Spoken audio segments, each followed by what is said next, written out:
All right. All right. Can you guys hear me okay? Me.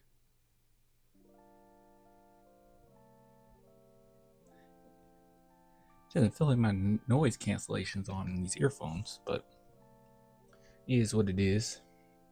What's up, people? Let's see here. All right. Can you guys hear me okay?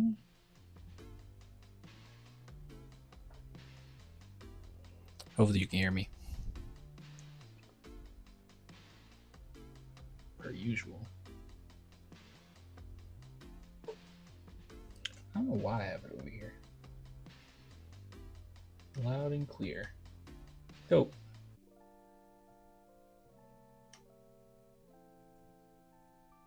Okay.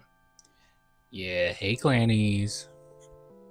All right, so this was probably the most uninteresting game of the season. So uninteresting, in fact. I don't even know if you guys want to go over the stats and go through all that. Yeah, it was one of the most uninteresting games.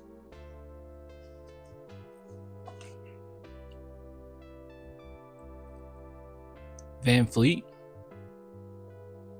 from like wasn't that a couple weeks ago? He said Spurs fans are dumb. I didn't see that. His new episode. Oh, that's interesting.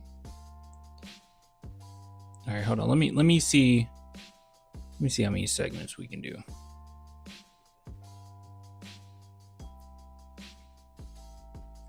3.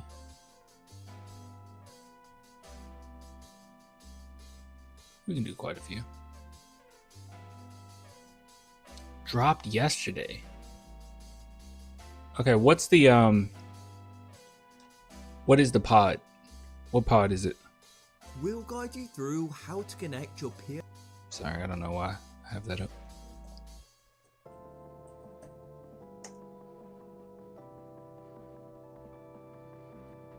Is it oh, it's just his YouTube channel?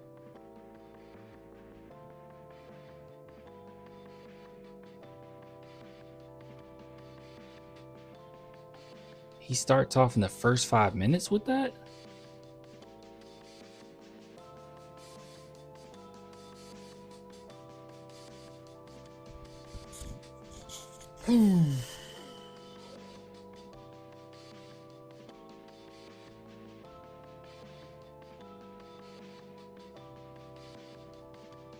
Okay.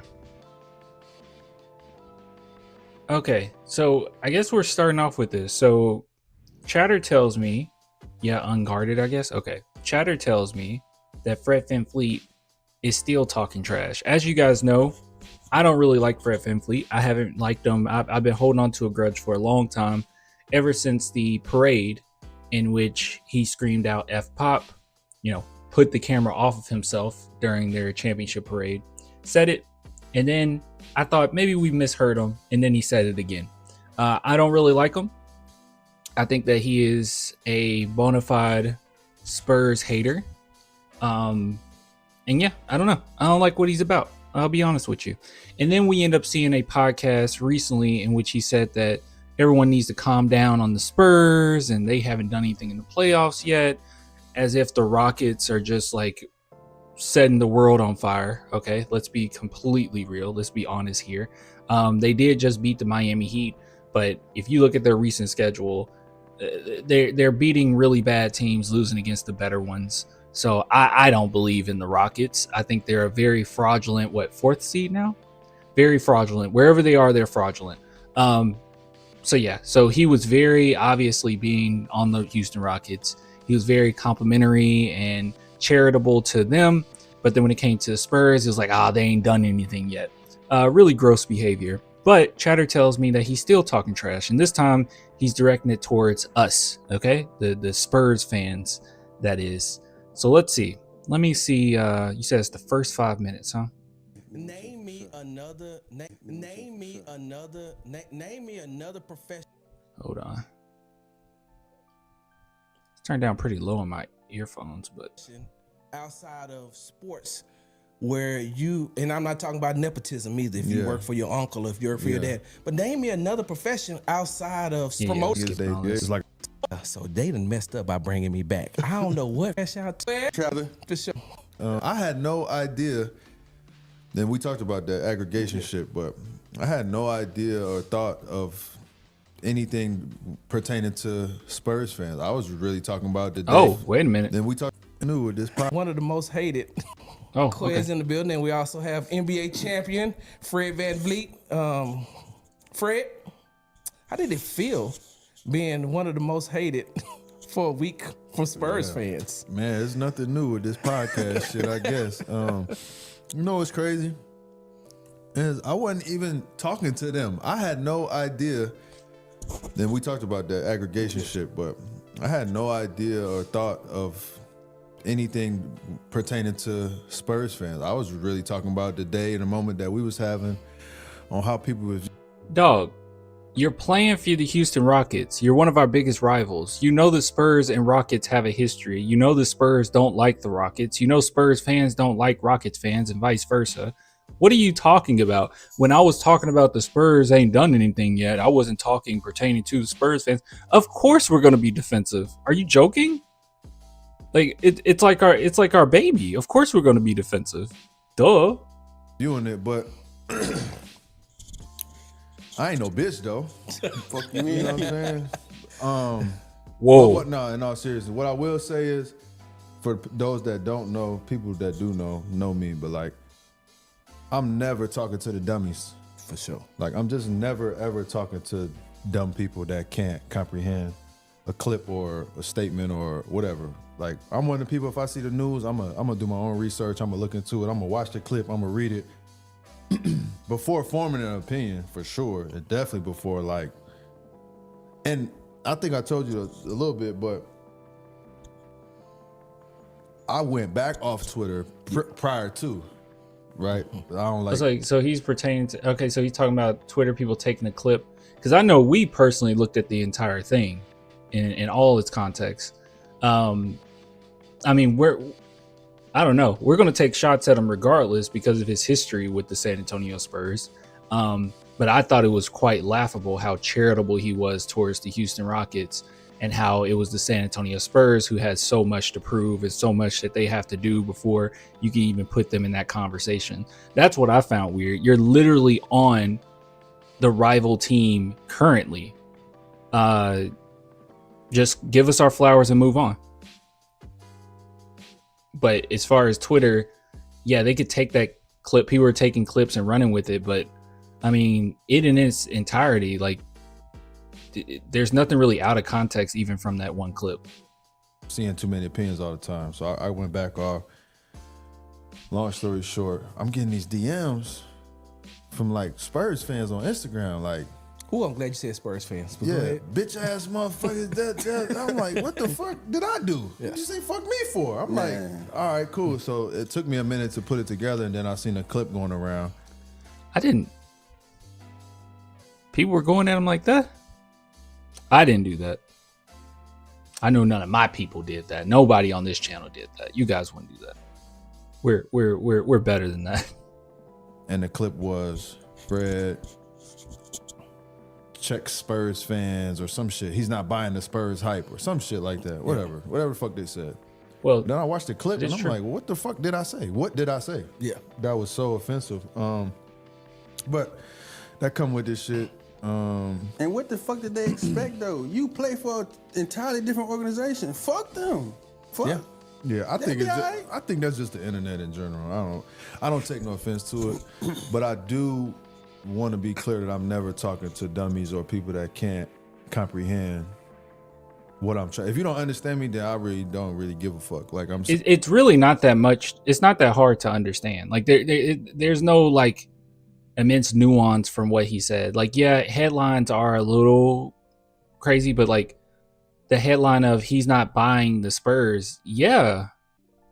From the clip that we watched and we went over, I mean, I don't know how long that video was. It was like 40 minutes, y'all, or maybe it was shorter. Maybe I'm thinking of a different one. But like, yeah, it wasn't that he didn't say anything that,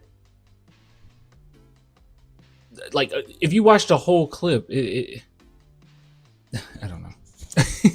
Like, that's what you were saying. That title is actually pretty accurate. That you weren't bought on the San Antonio Spurs. You weren't bought on, you did give a little bit of flowers saying that Wemby is good and everything, but you were like, well, they got to do this first and they got to do that first. I mean, that's one thing coming from some like random media head. You literally play for the Houston Rockets, okay? And you have a history of being very disrespectful towards the San Antonio Spurs. Like, maybe if it was someone else saying it, it would have went over a little bit differently, but you quite literally pissed off Spurs fans before.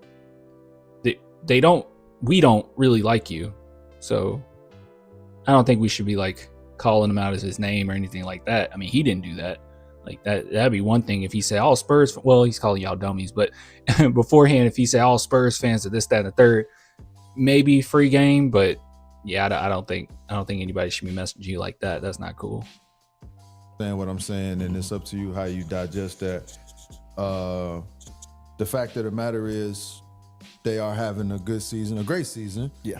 They are a really good team this year, and we'll see what they do in the playoffs, and we judge it from there. If you expected me to be their number one fan, you got me fucked up. I could care less. I'm a Houston Rockets fan.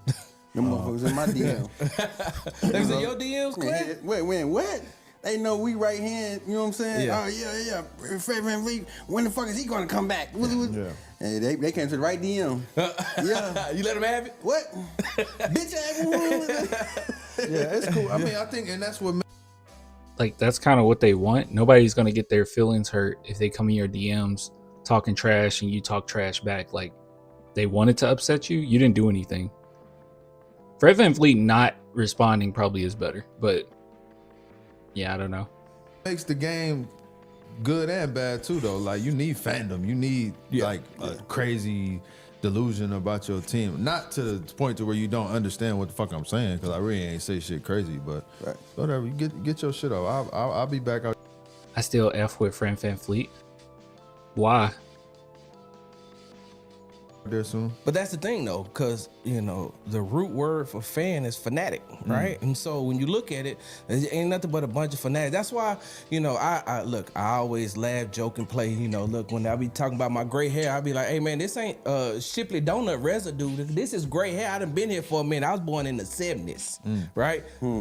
I thought you was about to say something, Quinn. Look, you like to say something, but I was raised in a time. That's why a lot of older people, social media is weird to them, and because of the business that I'm in, I understand it. But like, if somebody in San Antonio had something to think about somebody in Houston back in my day, I wouldn't know unless I was around you or in the same spot, or now it's. Anybody that got Wi-Fi, anybody that got cellular service can hop on these things and just say what the hell they want to say. And that's why I'm like, the internet really made people stupid, made them more dumber, and especially, and I'm talking about not just the internet, I'm talking about social media. Because just like when you say you're not talking to the dummies, the thing that I can't understand is these people get so blinded by their fandom that you like, listen to what he's saying. He's saying they're still a young team. They ain't been there before. Here's the thing. I don't think, maybe this is messed up on my part. I don't think he's necessarily, first off, let me say this. I don't think anybody should go into his DMs and calling him out his name or like going that far. Fans do go way too far sometimes. I will admit that. And a lot of people that do that, sometimes they're not even fans, right? They just want to get under your skin. So I understand where he's coming from in that regard. Like, fans go a little too crazy about it. But like saying that, well, why don't you just listen to what he said? No, because it's literally Fred VanVleet. Like, history of being disrespectful towards the Spurs. He is on the Houston Rockets. Nobody wants to hear what he has, because especially when he talks about the Houston Rockets, it was just so charitable and so kind and so nice and kid gloves when they are nowhere near. Like, he was basically saying that he believes that they're just as good as the Spurs. Like, I don't know. I'm not saying keep that to yourself, but I mean, it's going to be, people are going to respond to that. People aren't going to be okay with that. I wasn't okay with it because I don't want to hear it from him, just to be honest. Maybe that's me being immature. Maybe that's my fandom going too far. I'm not going to sit here and call him out his name or anything like that. But I'm not going to sit here and be like, oh, Fred VanVleet has a point. No, that's like the last person I want to hear from. We all aware that the Spurs are young. We all aware that, we have some flaws here and there. But we are by far better than the Houston Rockets. And I don't want to hear a Houston Rocket who has a history of being very disrespectful towards my team, sitting here, disrespectful towards a legend that is Popovich, sit here and tell me how, well, this is what you guys need to work on. No, we're about your team. Nobody wants to hear that. If it's some neutral talking head, sure, we'll listen to that, whatever. We won't get too heated. But nobody wants to hear a Houston Rocket tell us on what we need to work on. Like, nah, we're good on that. Yes, they look great right now, but it's totally different. And that's what I want to ask you real quick, Fred. What changes when you go in from, because what you said was, something alluded to the fact of, once the playoffs start, it's different. Now you're playing this one team for maybe 7 games. Can we stop pretending? Yeah, let me just be real. Can we stop pretending De'Aaron Fox, Harrison Barnes aren't on this team? Can we seriously stop pretending that literally our go-to guy, our second go-to guy has experience in the playoffs? I know that we're a young team overall, but we have some experienced players there. Can we not pretend like Luke Cornett never was in the playoffs or he never was around playoff basketball? Can we stop doing that? That would be really nice. What's the difference exactly, in Luke playing has in a that chip. regular season and going over to the playoffs? Can we stop? Everything different. I think that just scouting, game planning, the game is slower, it's more physical. De'Aaron Fox ain't used I'm to not that. gonna break them apart because I don't even want to go down that path again. And for strategic purposes, I'm not gonna give the game plan against them. But it's you can game plan against them, just like you can game plan against us. You have to game plan against your opponent. In the 82 game season, you can game plan, but it's not as intense. You know what I'm saying? And then it's what am I? I'm out with that. That's part of the game. That happens. It's shit that can happen. Yeah. And I think I was more so speaking to using another team as a means to downplay our situation. And so my instant reaction is just to be all right, well, goddamn. Yeah. If you was trying to compare us to OKC, I'm gonna shut the fuck up. Yeah. They've been the best team in the league probably the last 2-3 years. They won it. You know what I'm saying? Cool.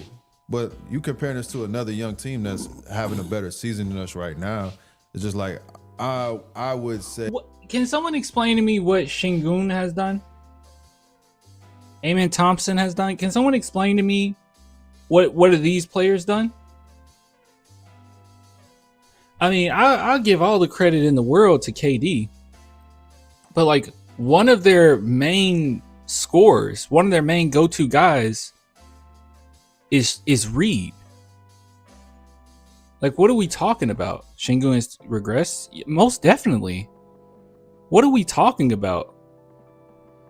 It's crazy that he wants to sit here and be don't you dare compare my Houston Rockets to the young San Antonio Spurs. Really?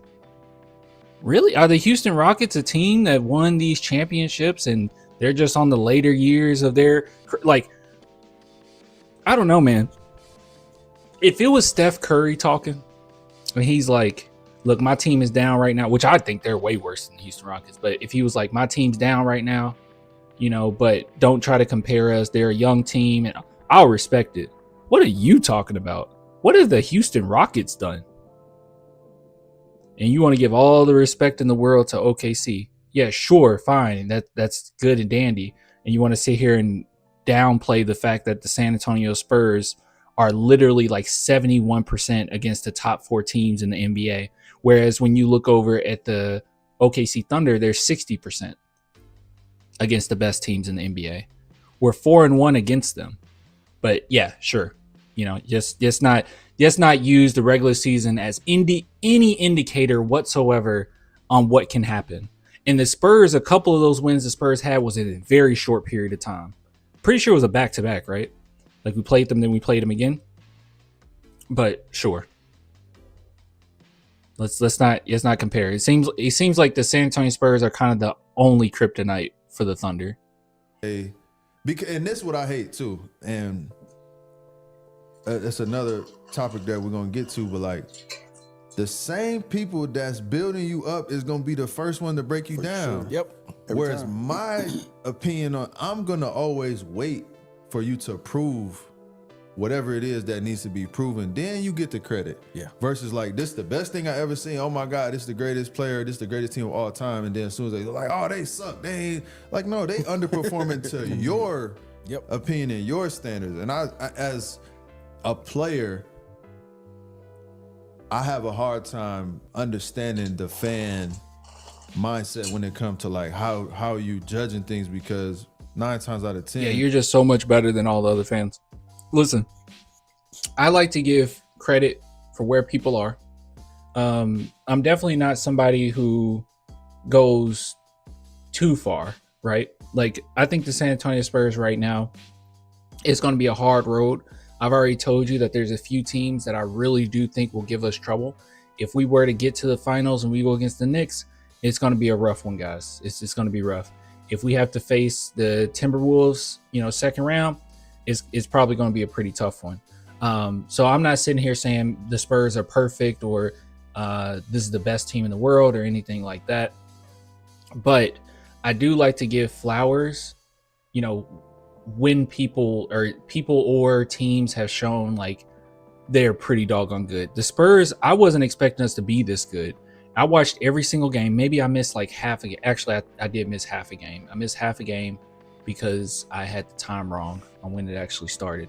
But other than that, I've seen the San Antonio Spurs and I've witnessed some of our better teams in the past years. And this team is really good. I mean, really, really good. To the point where, yeah, this is a contender. Like, the Spurs have faced some teams now where it has been a genuine playoff atmosphere, I would say. And we've seen them be able to take those teams hard out at times. So is it going to be a different story in the playoffs? Yes, playoffs is going to be tough. It's going to be difficult.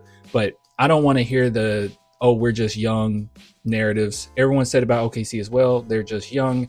It doesn't mean anything. Like, the NBA now is a little bit more spread out with talent. Anybody can win it. There's a few teams that's like, yeah, they should be the favorites, but it's a little bit more parity in the NBA now. So, but I do like to give credit, early on. This is the same reason why, even with Brian Wright, like, I thought that he was doing a phenomenal job back in 2022. I was like, he is killing it right now. Nobody's giving him the credit because we're in the middle of a rebuild. No one sees how good this is, but all of the ways that he's setting us up, he's doing everything in his power to get things right. And it felt like if it didn't pan out, I can't blame it on him because the front office were doing their thing, right? But there was plenty of Spurs fans saying, well, let me just wait till we get to a playoff first. That's fine if you want to do that. But I don't know. I like to give credit when I notice, someone doing something the right way. And, certain accolades and accomplishments, sometimes they end up out of your control at times, right? So I can't just be like, oh no, actually they were trash and all those moves they made before wasn't good. I can't do that. Because anything can happen. Like, Spurs can get to the playoffs and I knock on wood, someone gets hurt. Okay, now it's all over, right? But that doesn't take away the fact that what they've accomplished thus far and how good they are right now. So give your flowers and move on. You don't have to sit here. No one's like, you kind of straw manning a little bit, saying like, you guys want me to say that they're the greatest team of all time? No, you just need to say, if you're going to say anything, being a Houston Rocket, just say, yeah, they look really good right now. I'm curious to see what happens in the playoffs, but they look really good right now. But start throwing out like, oh, they're young. You got to show me more first. You're on the Houston Rockets. Be quiet. Like, seriously, be quiet. You're grading them up against your own opinion. Yeah. You know what I'm saying? Not necessarily where that team is in the moment. Yeah, and my whole thing is like, first thing I be doing sometimes, people be saying, oh, you such about these athletes. I be like, hey, bro, when the last time you ran full speed? Like, when is the last time last time I ran full speed, 2012, I pulled my hamstring. That's that's Them it. tendons and all that shit don't even work like that no more. At all. When last time you ran full speed, Quest? Shit, about a few days ago. Full speed? Full speed. Like full speed, like when you was little and the police would chase. No, I'm messing with you. I just mentioned, I think I said 2022 because I think that's when I started hopping on Twitter. When I was giving him a lot of credit for what he was doing, but he's been a really good GM. Even though obviously you're gonna have some mishaps, right? Yeah, like that whole draft is basically gone. I really hate it is quite circumstantial though. I really hate that we didn't get anything out of Jeremy. As far as a trade package or anything, that really sucks. But at the same time, with Popovich's stroke and just how things went down, the changing coaching and having a vision for how you were going to use them, and the Spurs being so successful, getting the second overall pick changed a lot. Like it's a lot of things that just kind of went down that made that draft pretty null and void. But it is what it is. I'll mess with you. If you here's the fact of the matter is this: if you go and look at a lot of other teams, they don't have as many drafted players on their roster like the Spurs do. The Spurs roster is basically full of them. I mean, you got Dylan, Carter, Devin Vassell, Keldon Johnson, Wembanyama, Steph Castle. Like it's full of them. So, and a lot of teams can't say that. So while we can sit back and say, well, you missed on this specific draft pick or you missed on this specific draft pick, if you look at our roster and how it's constructed, a lot of teams can't say, oh, we drafted all these guys and developed them. Like a lot of teams can't say that. So yeah, he has been doing a phenomenal job. Try it out. Yeah, speaking of full speed, on Monday night, it looked like the Rockets started out in full speed, and then next thing you know, I don't know who hit the emergency brake. I don't know who pulled. I guess that's it. So yeah, I'll say this: don't go into his DMs calling him out of his name or anything like that. That's not cool. Like, be chill.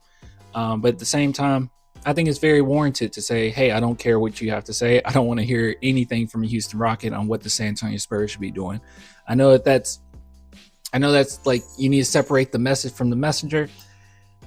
I'm cool on that. I'm cool on that when it comes to the Rockets. That's how much disdain I have for them.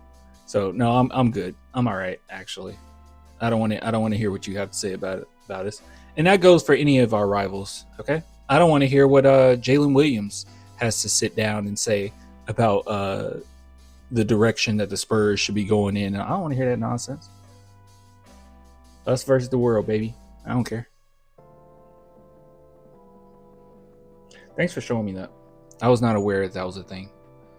I didn't know he responded. I also didn't know he got that type of hate. He didn't deserve that type of hate. But there is someone who does deserve all the hate in the world. Hold on, where is this? Oh, that's actually some love we're going to be giving. Wait, where is it? Tell me I got to go to my replies. Did I not bookmark? I had it bookmarked. Marked a few things. What is this?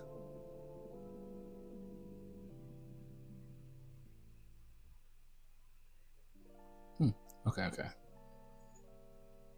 didn't realize how many things I had saved. Give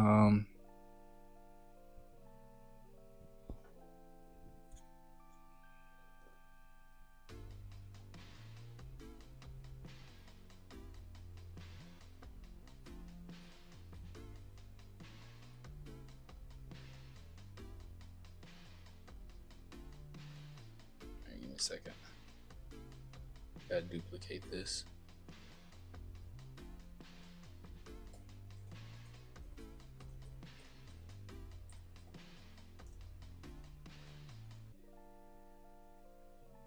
Draymond is a psycho? What Draymond do?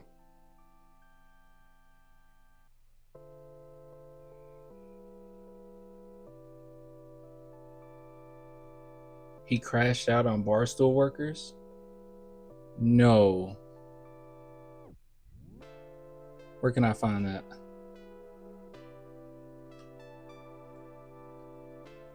Is that on Twitter too?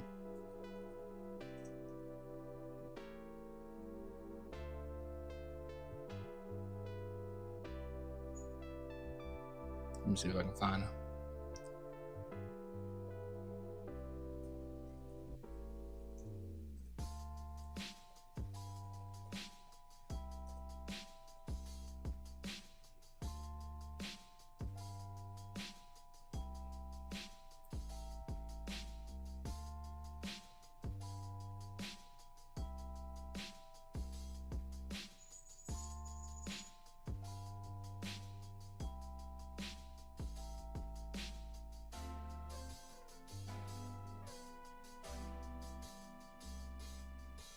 Okay.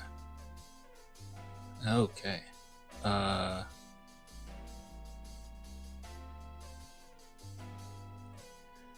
All right. All right, chat. Okay. So we just went over Fred VanVleet. And like I said, I don't think that he deserves as much hate as he getting, as far as people sending him DMs saying that he's a B or whatever they're saying, all this kind of crazy stuff that they're throwing his way. However, there is someone that I do think deserves some hate, and it's this lady. I don't know if you guys seen, well, obviously you've seen it. It went viral. Obviously you've seen this. What is this nonsense right here? This lady, this older lady posted, or not posted, she was texting, big bright on her screen too. A lot of crazy Hispanic fans, all Hispanic. How can they afford it?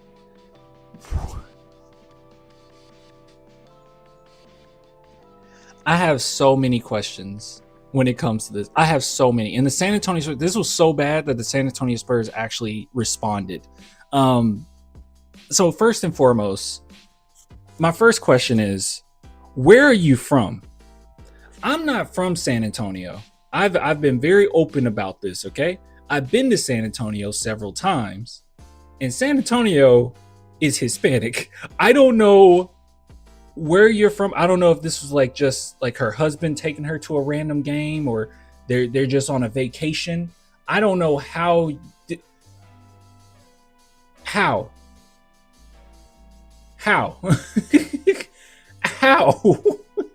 she's from Houston. What is, first off, what is wrong with you? Okay, I got a lot of questions. Number one, how do you not know that? How do you, if you're from Houston, you should know San Antonio's, like, there's no excuse for that. If you're from Texas at all, you should know what San Antonio is like. You know, you should know who's there, who's usually like around in San Antonio. So that's number one. Number two, why are you thinking about this during a Spurs game? Why are you not just watching the game? Like, are you full of so much hatred and racism and maybe classism that you want to sit here and this is what you're thinking about in the middle of a really good Spurs game? Weird to me. Don't like it. Think it's gross. And anybody that's defending it, because I saw quite a few people, like, well, not quite a few. It's some questionable characters, I think, sitting here saying, well, the person recording is the one that's wrong. You know, it's pretty in your face, and who cares? I don't know. I don't really care. If you wanted all this privacy, then dude, texting your car. If somebody was like up on her car recording what she's texting in her car, maybe. If someone's like, if she's in her house and somebody goes into her bedroom and it's like, what are you texting right now? Come on, what are the racist thoughts going through your mind right now? Yeah, sure, I would understand it. Like, that's not cool. Like, give people their privacy. But when you're in a public space and this is what you're thinking about, I'm sorry. Like, there's just consequences to that if someone catches what you're talking about, what you're thinking about, what you're putting out there. Like, I don't know. I don't feel any sympathy for this lady at all. Like, who cares? I don't know. I'm not gonna sit back and just be like, hey man, it's okay to be racist. It's not. I don't really care if, like, how someone found out how racist you are. I don't know. Pretty lame. And those that are defending it, I don't know. I think it's a little weird to defend it. But with that being said, the San Antonio Spurs is so bad that they actually responded. So this is what the Spurs had to say. Sorry, I'm probably blocking some of it. All of us in the Spurs organization are proud to live in San Antonio, a city that shines and thrives because of the culture and contributions of our Latino community. Inclusion is the foundation for the San Antonio Spurs. We strive to provide an environment in our facilities and across our community that celebrates belonging and respect regardless of race or ethnicity. Por vida. So it's a really good response. Yeah, it's a really good response. But man, oh man, is it bad. Man, oh man, is it bad. So I'm not going to sit here and defend it or say like, oh, you're wrong for catching her say that or texting that. I don't know. I don't really care about it at all. If you're putting that out there, if that's how you think, if that's how you feel, if that's what's in your heart and you're typing it on big bold letters because you can't really see your screen that well that's on you, lady. And I think that it's really gross that that's what you're thinking about, that you're in this stadium of everyone, because I've been to Spurs games before, like obviously, and everyone's sharing this moment, everyone's in this space. It's a true form of community, like in all facets, whether we're on here live and I'm talking to the chat, whether we're in Discord, whether we're at a game or we're in certain spaces. And the last thing I'm thinking in my head is, man, I wonder how many of my chatters are Hispanic. Why would I care, dude? Why would I care about that? But in to say like, how can they afford it? What a stupid, idiotic, gross, disgusting, dumb thing to come out of your head. That makes no sense whatsoever. You're in San Antonio. How can they afford it? Of course, I can afford it. By me, on virtue of being white and all.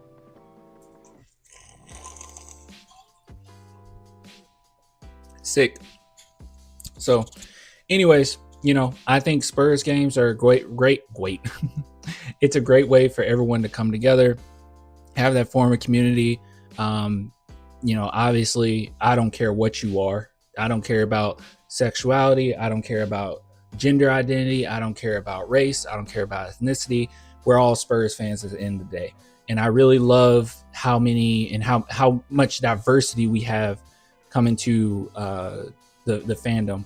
And it is even more gross because when you really think about Spurs fans as a whole, we've had so many players come in that have different ethnicities, have different nationalities, and that's brought in so many different types of people. Like we have French people that are oftentimes in the chat. We have Japanese that come in quite often.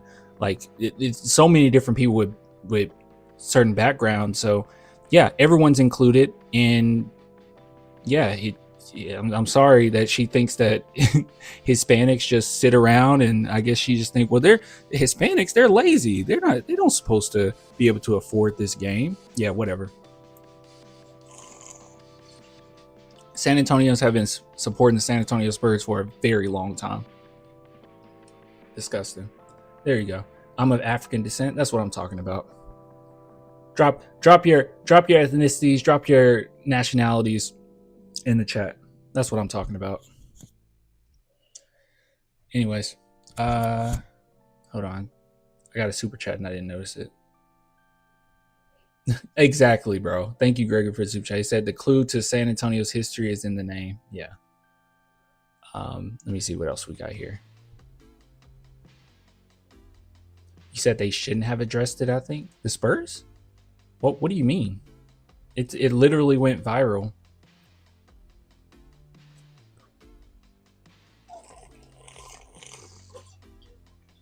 But I do think it's pretty misguided if our attention turns towards the person who's recording it. This is at a public space, bro. It's in big bold letters. I mean, who cares? I mean, would you excuse other things that somebody can watch on a phone in a public space? Say, hey, just give them their privacy. Come on. Let's be for real. I just think it's a little misguided to start blaming the person who's recording it. I don't know. But yeah, Native American, Puerto Rican, and German. That's a lot. I don't even know what that. Oh, Trinidadian? Huh. Hispanic. Heck yeah. So I'm talking. Oh, what's up, Huncho? I don't think I've seen you in a while, Huncho. Anyways, yeah, I just wanted to address this because I thought it was crazy. I thought it's ridiculous, and I think it's pretty vile. So, you know, there should be consequences to your racism. Keep that at home. Keep that at home, or keep it in your car, I guess. But if you're in a public space and you're surrounded around Hispanics and you deemed it necessary to text how you don't understand how they can afford it, well, yeah, if someone catch you posting that or texting that or whatever, yeah, you should be called out for it. I'm okay with that. Anyways, moving on.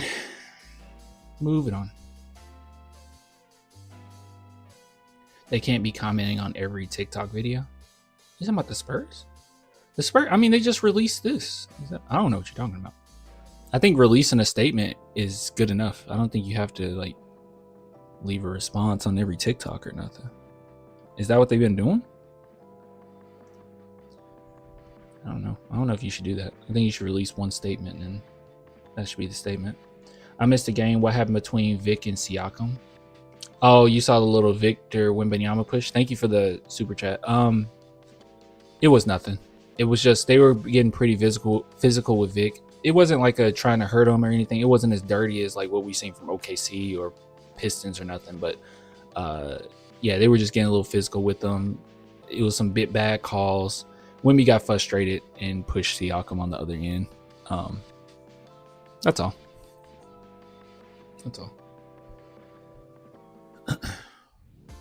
They shouldn't get involved in that stuff. I don't know, my opinion. I mean, it's at their facility. And it's a clip of a fan being extraordinarily racist in their facility. So yeah, I think it's I'll just be real with you. I think any opportunity to show that you're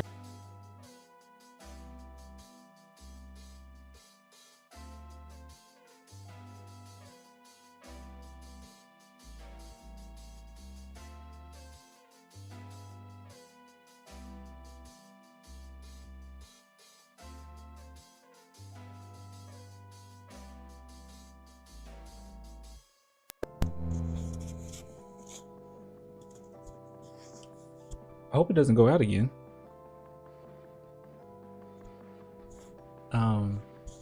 What was the last thing you guys heard me say?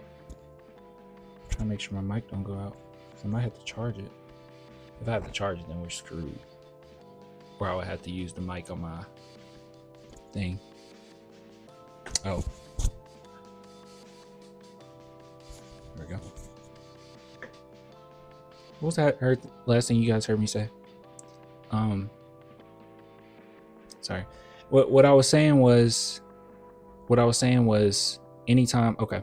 Yeah, so anytime the San Antonio Spurs can display inclusivity, to just show that they're inclusive to regardless of what your nationality is or whatnot. I think that's important, regardless. I think it's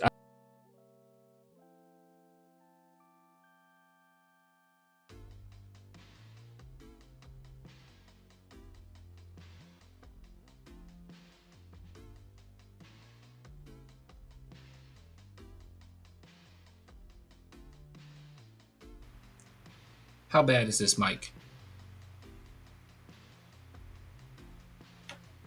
How bad is this mic?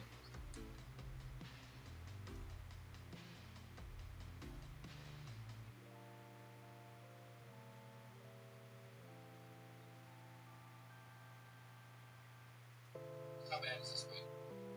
It's not that bad, is it? Better, to be honest. It's fine. Okay, we'll just use this one. It's my webcam mic.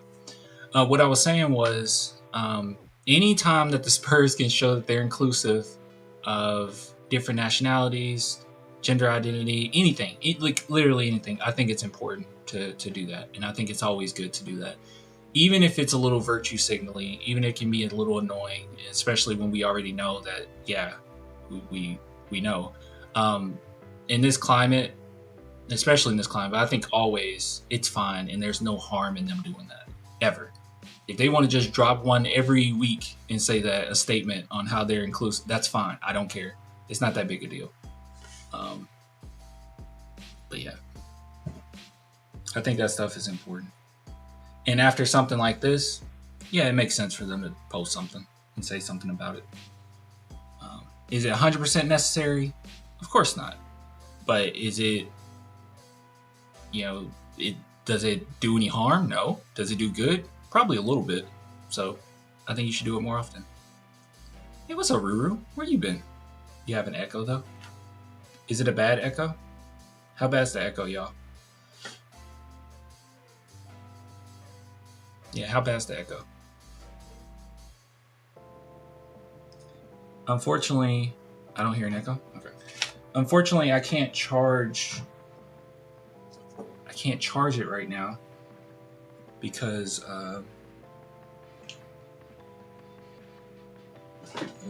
maybe I can.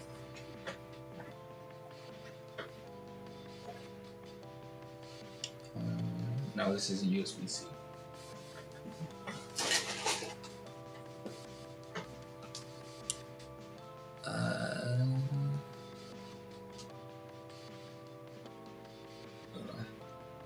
Actually, I can charge it. I think I have to take.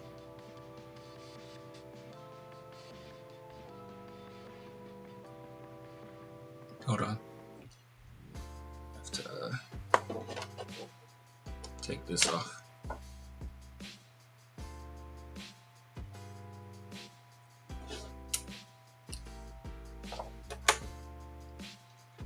A lot of people are reactive to what they perceive to be woke behavior, but rightly or wrongly.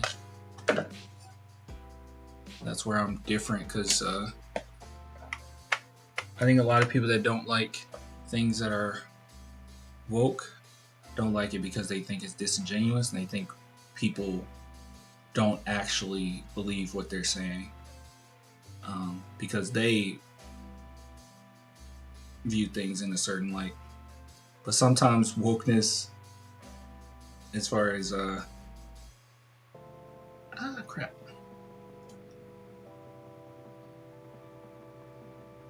Just like anything, it can go too far, but I think the overall sentiment of it is fine. God dang it. Okay, I'm just gonna leave it there.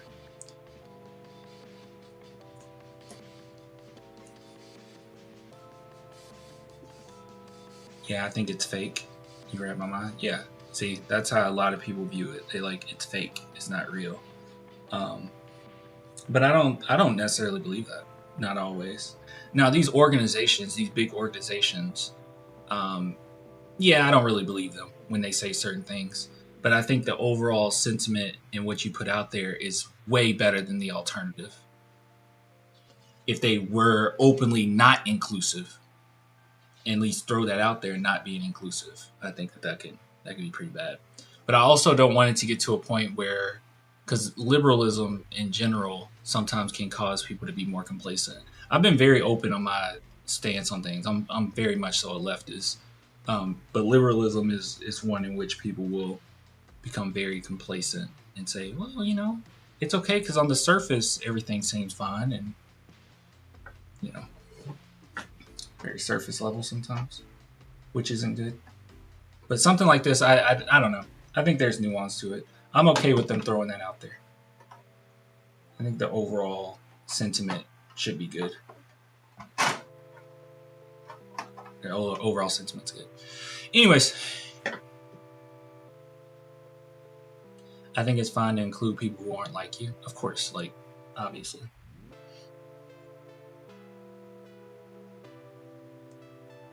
Yeah, I'm charging the mic, the USB mic. All right, let's see. What else do we have on the agenda?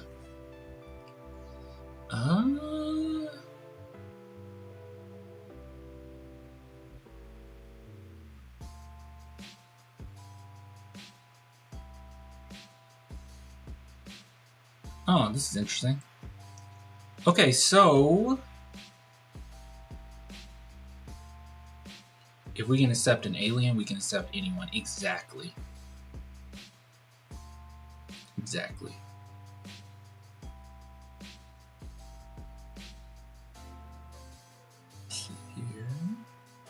best man for the job should be the standard.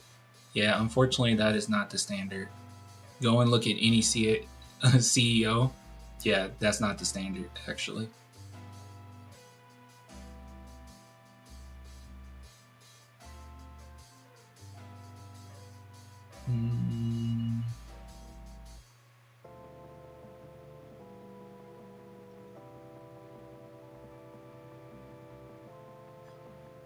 Okay. All right. I sound like Outcast. All right. Okay, guys, I want to take a look at this. So I saved it. I didn't watch the whole thing. All I saw was Carmelo Anthony says Spurs are legit, and I wanted to take a look at it. Oh, and let me do this because I have not shouted myself out in a while. If you guys are interested in some merch, head on over to clanthemerchfan.com. Link in the description. Big shout out to the last couple people, I believe, were Cliff and Yolanda. So thank you guys so much for the support. If anyone else is interested, head on over to Clan the Merch Fan and get yourself some merch, man. I don't know if that's going to be my thing now. That seems like a pretty cool catchphrase. Sorry if the mic is pretty rough. Microphone went out, so we're using my webcam mic right now. But yeah, Melo has some good takes normally. He really does. Yeah, he really does. All right, let's listen. Legit. Yeah, they legit. They not on the come up right now. The Spurs are legit force in this NBA. They is no come up. They come up was already. They are a legit force in this NBA. They're a legit contender in this NBA. All right, so long term, got the OK. Okay, so anybody that wants to sit back and just listen to Fred VanVleet, and no one doing this unless you're a Rocket fan, but say Fred VanVleet has a really great point because you need to really see someone be in the playoffs first. I get really upset when we keep doing it. Like sometimes it's fine, but sometimes I think we take it too far where it's like we can't give anybody roses right now until they do this thing. Like, oh, Wemby can't get his true roses right now until he wins a championship. He's 22 years old, right?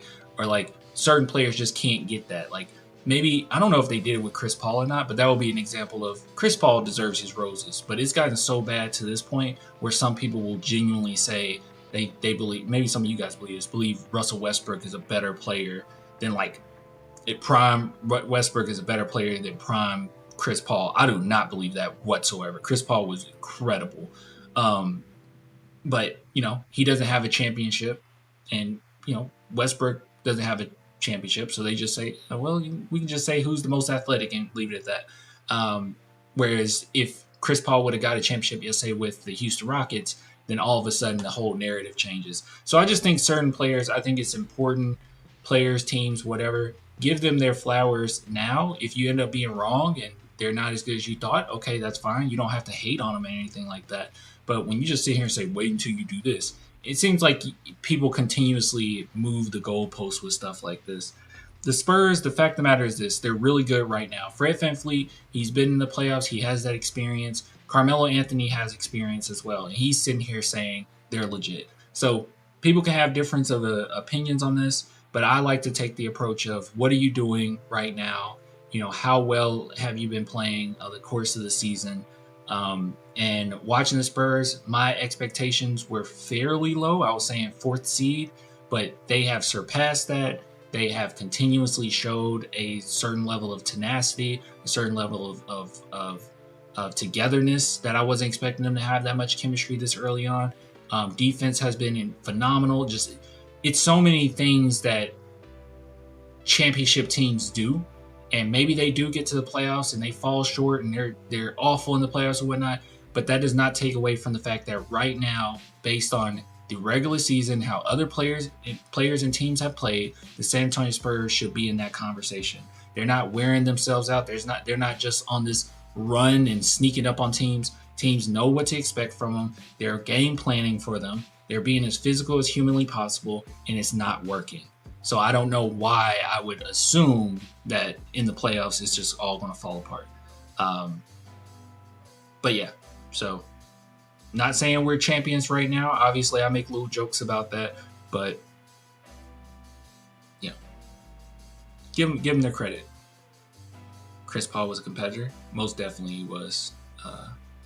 Adrian. AC Thunder. You got the Spurs. In 7 games? No, just long term. Not even this season. Oh. Just for the next 7 years. Next 7 years. 7, okay. Who you taking? Like whose future do you like more between OKC and San Antonio? Wait. 7 years. In 7 years, in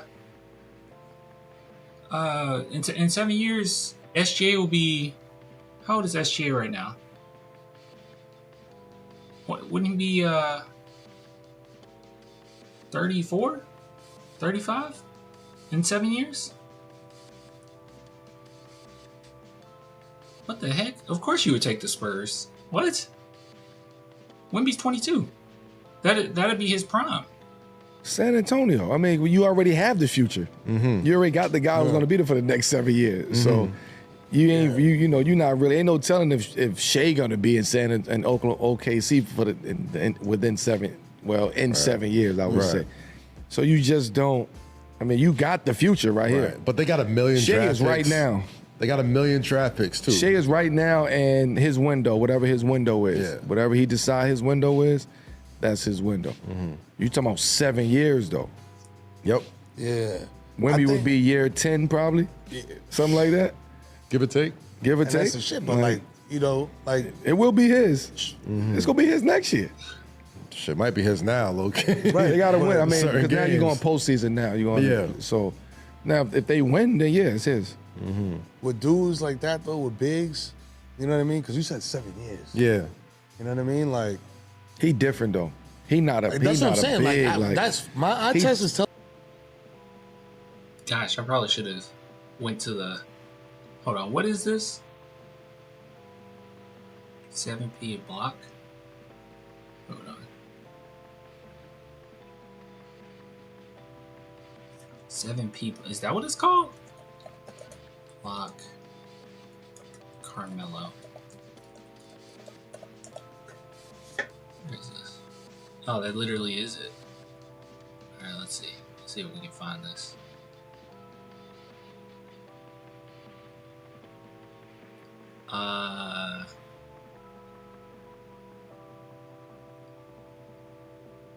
Okay, I can't find it right off the bat.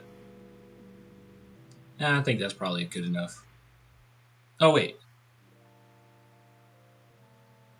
Hey yo. Yes, sir. Hey It was yo. quite Yes, sir. literally.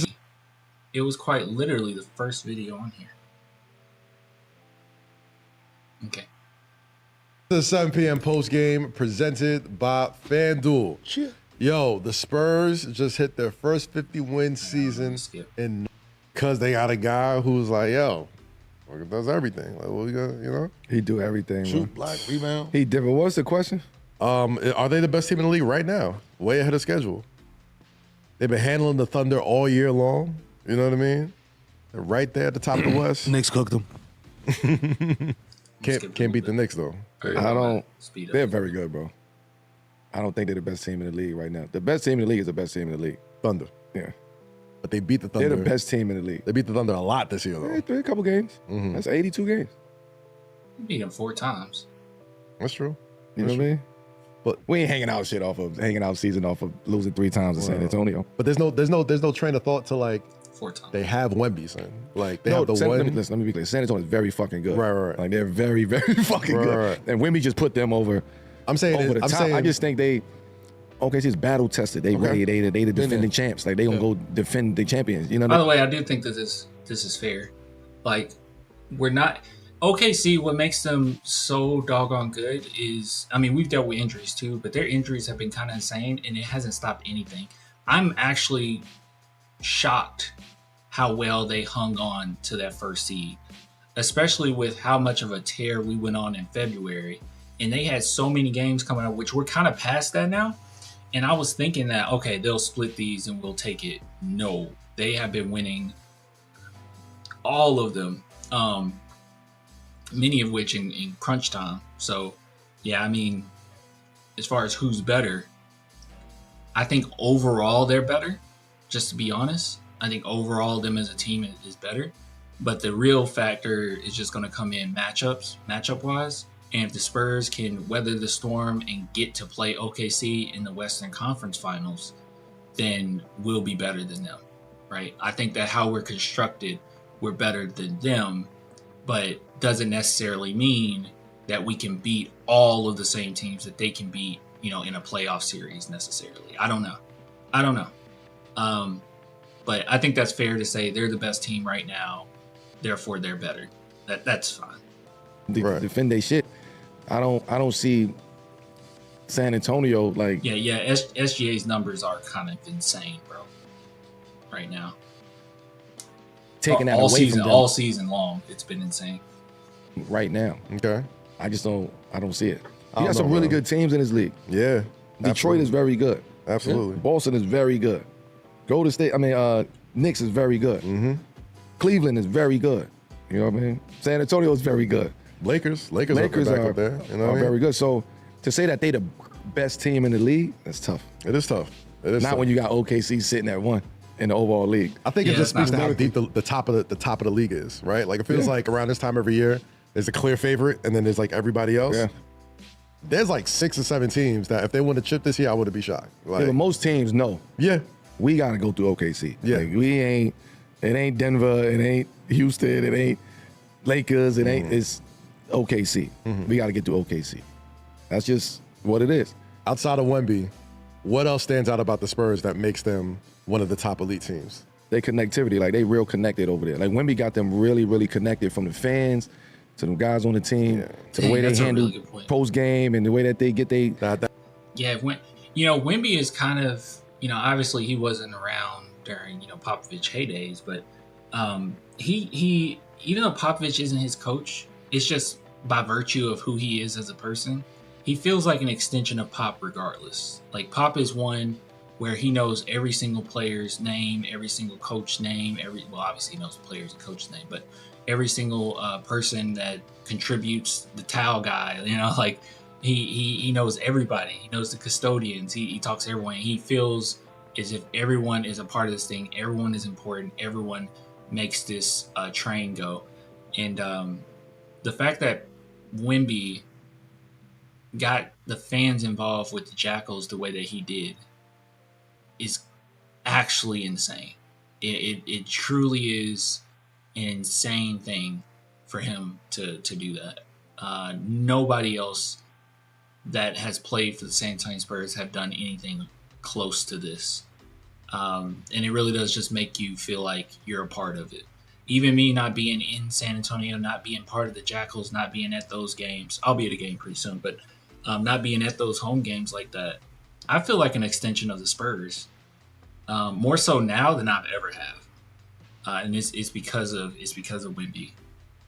He recognized all of it's important, and that home court advantage is important. But yeah. Fan That skull engagement, chant that they stole from the Vikings? You know what I mean? So you got the culture now. Now you reignited the San Antonio fans who have some of the best fans out there in sports, right? When they win it, and then now you put a really, really fucking good team together, and you got a unicorn. You got an alien. That ain't a unicorn. Yeah. You got an alien. Dylan Harper, Stephon Castle, Harrison Barnes, like Darren Fox. You got Keldon Johnson. You got Vassell who can shoot. Like they got shooting. They got defense. They got guards. They got a bench. More Like, they importantly have than it. that, They have it. I don't think they are ready to like take out OKC yet. But here's my thing though. More importantly than all that, I don't know how much it counts for, but they have a winning culture in San Antonio. It feels like Always, it's almost always. like back here again. Yeah, like the always. Patriots. They got a winning Always. culture. You know what I mean? You Like- said it about the connectivity, bro, because, we coming off the World Baseball Classic, bro, watching those teams. Yeah.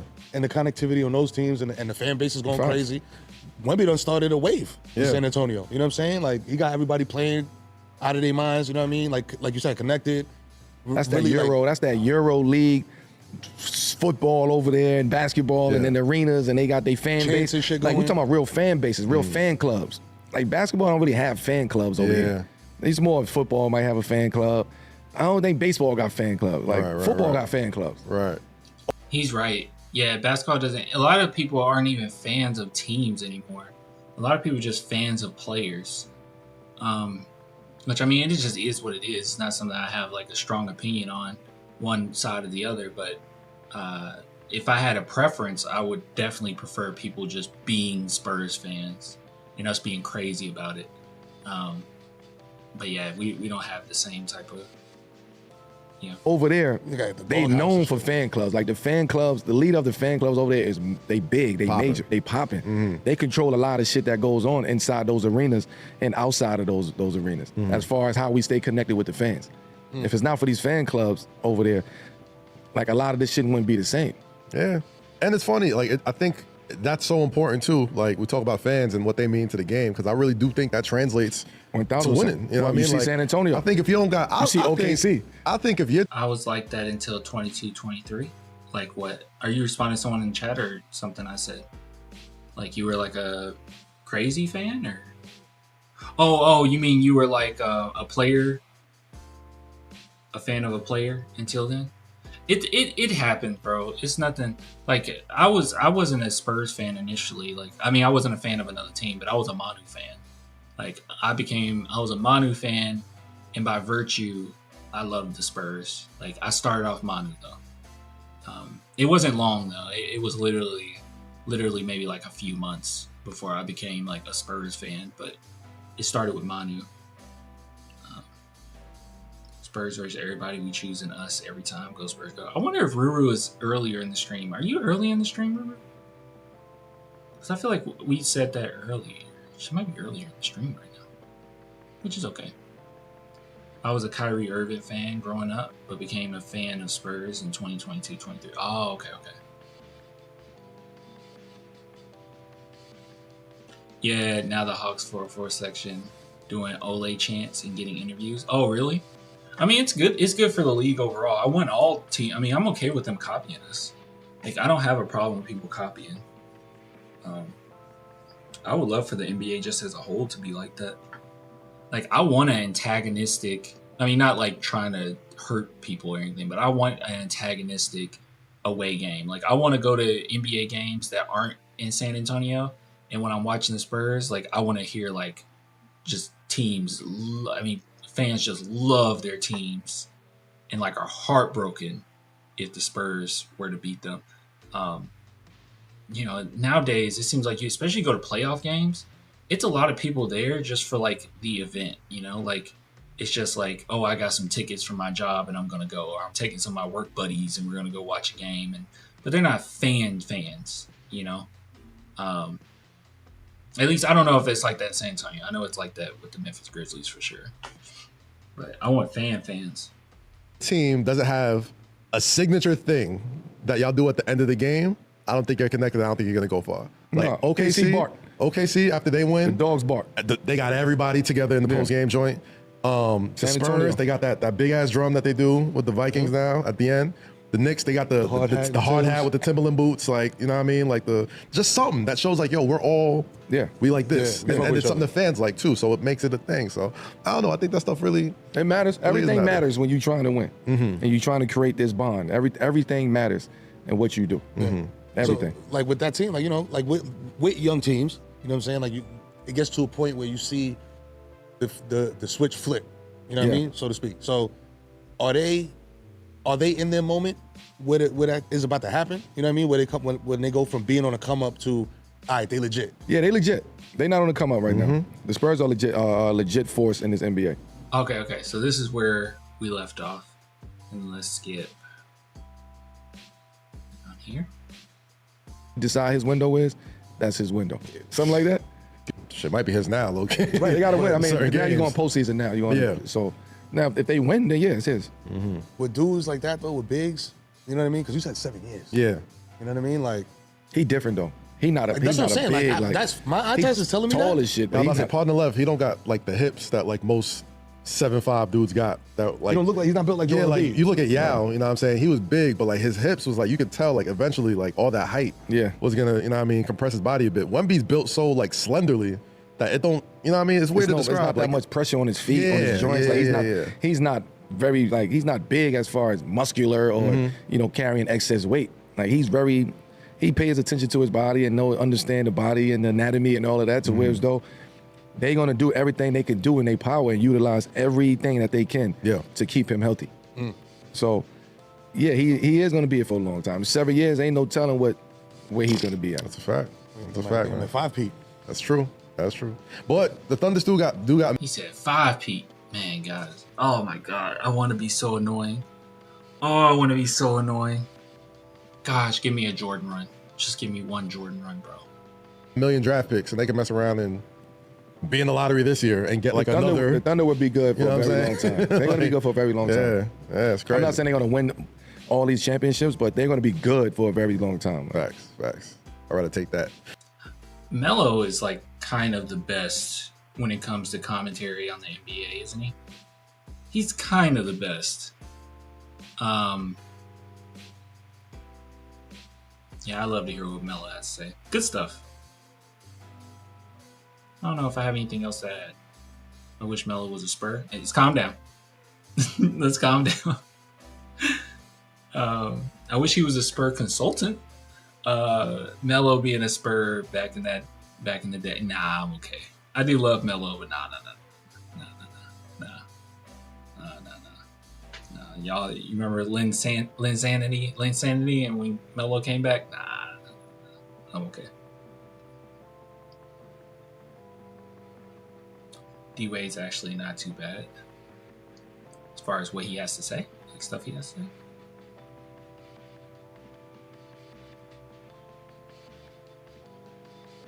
I always liked Wade. He's a real one. Sticking up for his daughter the way he does too. It's really cool. He's a good dude. Playerized possibly, but Wade not bad either. He would hit a 5 beat. Yeah, that does not happen. All right, let's see. What else do we want to look at? All right, guys. Let's see what else I had. Oh no, I had something that was pretty cool. Oh, guys. Chat. I gotta show you something. This is actually pretty dope. Before I show you what I found on Twitter, if you guys are interested in some merch, go check it out. Link in the description. Thank you, Cliff and Yolanda, being the last two to order. So if anyone else is interested, please head on over to clanthemerchfan.com, show your support, and take a look at what we got over there. All right, guys, hold on. Let's see. I think. Oh wait, I gotta keep this one up. I can't close that. Hold on. This is cool. Legit. Yeah, they legit. No, they not on the come up right now. Not that. All right. So I came across some new numbers, and it is by far pretty doggone cool. So, shout out to Tip Off. So, Tip Off Ball posted the most versatile shot diets in the NBA, and they showed the top 10. So, they also explained what that is. So, they said the following list is a top 10 in shot versatility, which measures the balance an offensive player has in the location of their shots taken. Also included is their shot chart for the 2025-26 NBA season. So as we go through, we can see who has some of the best shot diets just as far as how they distribute their shots. Bobby Portis, you can see that boy is all over the place. Kind of crazy, nearly 50% on his corner shots. 55 from, oh my goodness. Pretty good. Kevin Durant, you should not be shocked by that at all. So just some really pure 3-level scoring here. Percentages are kind of insane, especially around the perimeter. My goodness. But yeah, so as far as he is concerned, that's what that looks like. Jabari Smith Jr. I'm a little shocked by Jabari Smith Jr. I wasn't aware of how many mid-range shots he takes, but yeah. This is still not as much. But let's see. Dylan Brooks, not that shocked by it. He's 7th. Ace Bailey at 6. I'm still not over. Some people told me that Ace Bailey should go over Dylan Harper. I'm still not over that. I can't believe we actually had a discussion about this. Moving on. Kentavious Caldwell-Pope. 4th, Brandon Ingram. So these are some really good names in here, especially KD, Ingram, Brooks. Like it makes sense. Brooks has been really good, prior to his injury. Rui Hachimura. I'm not that shocked by it. Rui is not one that creates a lot of his own shots, but the Lakers love to find him on those mid ranges at times. Jabari is good. Jabari's okay. I'm not the biggest Jabari Smith fan. He's okay. All right, number 2 is Chris Middleton. No one's shocked by this. This actually hurt my soul. This actually broke my heart when I saw Chris Middleton at 2, because you guys know I really wanted Chris Middleton. And I did get news that the Spurs, I don't know if this was out there or not, but I can say it now. I mean, now that we don't, But yeah, the Spurs were actually really trying to go after Chris Middleton. Like, a lot. And yeah, I think he would have been a really good addition to bring to the team. Still think that we're a championship contender, but he would have definitely pushed us over. Just a little bit. He hasn't had the best season in the world, but just a little bit. All right, you guys ready for number 1? Jabari is good. I don't get it. What? As far as Jabari? I'm just not a big Jabari. And it's probably just me being a Houston Rockets hater. Don't listen to me. All right, number 1. Devin Vassell. Yes, sir. So Devin Vassell has the best shot diet, most versatile shot diet in the NBA. I heard, I think it actually might have been Jacob Toby. I'm pretty sure that's how you say his last name. I think it was Jacob Toby during a game that said that Devin Vassell has the best mid-range percentage in the NBA, which is crazy. But yeah, this is very impressive.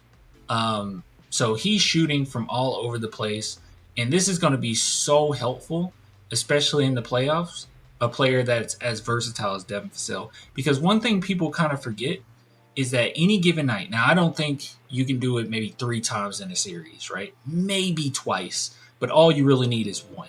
You need 1 per series, 1 crazy Devin Vassell performance per series, and you're putting yourself in a really great position to win it all. But with all the attention going towards Wemby and De'Aaron Fox, if you have Devin Vassell on the court and he can score from anywhere and he starts getting the hot hand and he can take over a game, that is so helpful, because any given night, Devin Vassell can be the best offensive player on this team. Better than Steph, better than Wemby, better than Fox, better than Harper. He has that capability. When he gets hot, no one on our team is touching him. I feel like the best version of Devin Vassell, when he's hot and he's hitting his shots and he's just in his flow state, I don't know if anyone on our team is as talented. Is more talented. I'll say more talented. Maybe as talented, not more talented, right? Like, it's incredible when Devin is on. So the fact that he has the most versatile shot diet in the NBA is so good. So good. But yeah, really nice to see. So is he bad in the rim? Yeah, Devin Vassell has not been. The thing is, Devin this year, he has been more. Oh, you were confused about the colors. Yeah, red is good, blue is bad.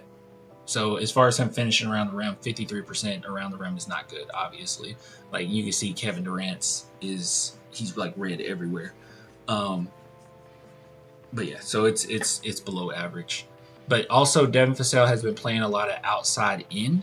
But if there's any games in which the Spurs are struggling and they really need him to get going, he'll probably more so play inside out. I think he should just overall play more inside out, honestly. But he makes it a little hard on himself, the way he plays at times.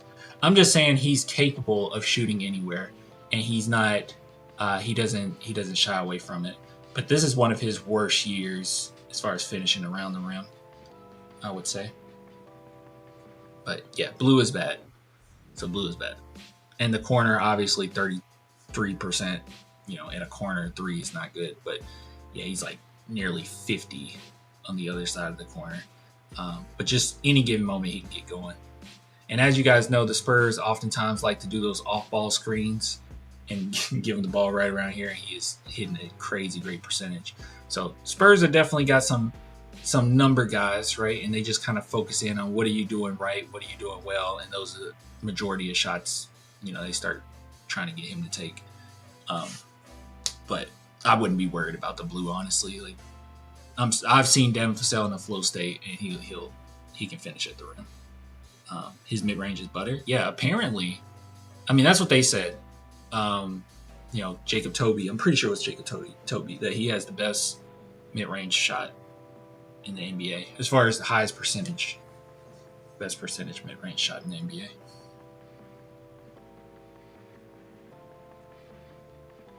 But yeah, Devin really stepped up big this year, in my opinion. Devin Vassell is, I hate to say this. I don't want to be like, I don't want to say you're wrong, because I don't think you're wrong. I think Devin makes a lot of key plays, a lot of good passes, good reads, good defense. He can have games where he doesn't score that well and he's still in a positive plus minus because of what he's doing. He's doing all the small things. So I agree with that. But the only thing I don't agree with is when people say like Devin Vassell's a better player than he was before. Not that much. Not really. I think Devin has been the same player. The only difference that you're seeing now is the Spurs got, some extra guys in their coaching staff that really emphasizes defense and really helps in that regard. And then you also have like more people who can handle the ball, more go-to guys. So when Devin is inconsistent, you don't notice. You will end the game and somebody will say, "Oh my God, Devin Vassell had a phenomenal game," but really he went like 3 for 9 or whatever, and it was just those 3 shots that he hit in a row at a good ideal time that we got excited about. We were like, "Oh my God, he was just so great." But he's doing a lot of the small things for sure.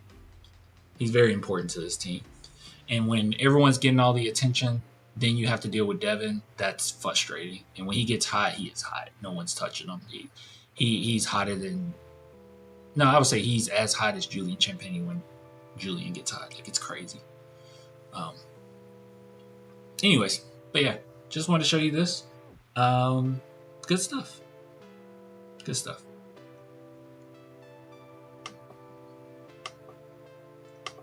I'm going to save this.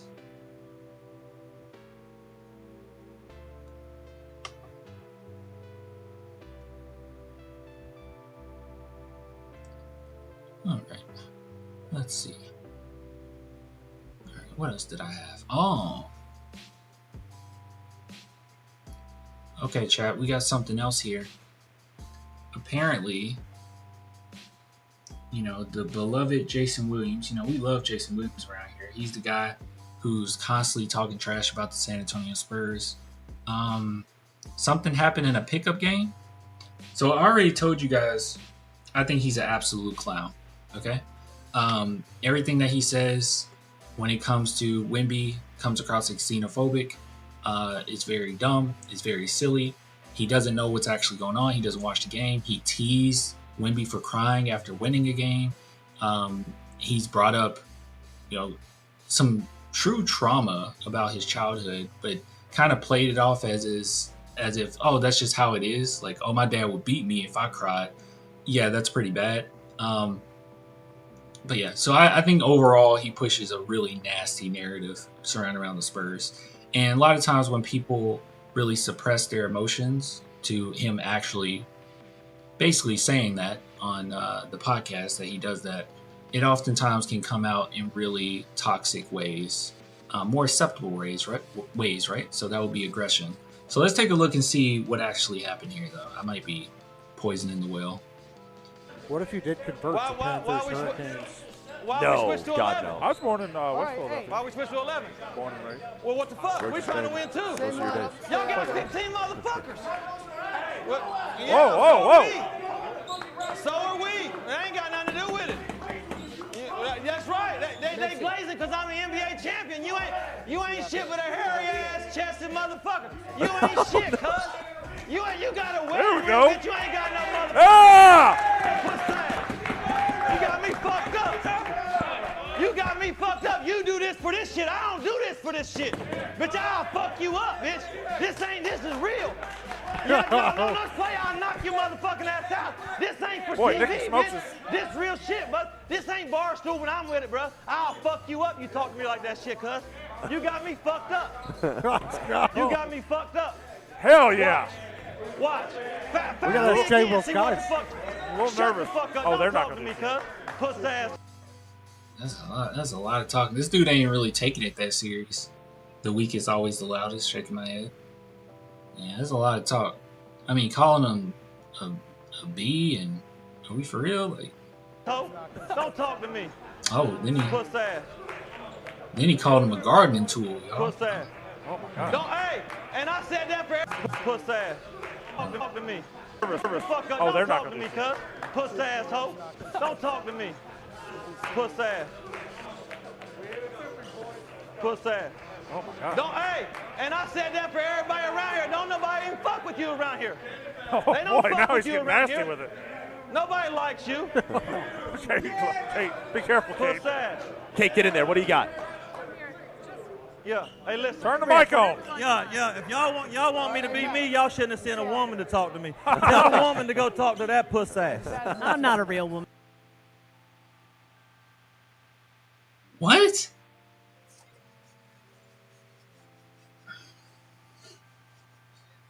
What? Dude, I swear to God, like, man, you can just kind of know someone's viewpoint on everything. What is that? What?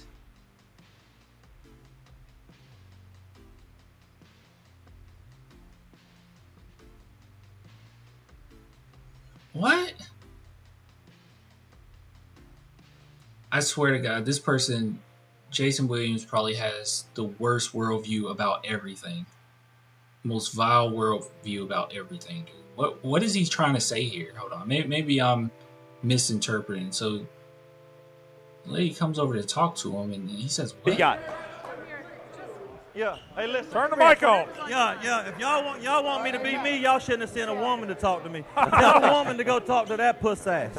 I'm not a real woman. You can say anything you want. Hell yeah. Fuck Nikki Smokes. Fuck that loser. Yeah. She's funny. What was he? Oh, he was saying she was going to soften him up or something? Send a woman to go I don't know. I don't know, dude. I don't know. It's I don't know. I don't know. I don't know. I don't know. I don't want to look too into it. I don't know. I know he's pretty awful. Let me see what some of the people are saying about this. Am I missing something? What is this? So somebody said, oh no, somebody didn't say anything. They just posted this? What happened? You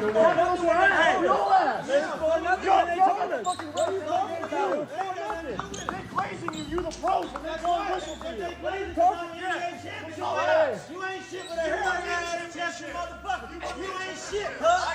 You got I don't even think the dude said anything.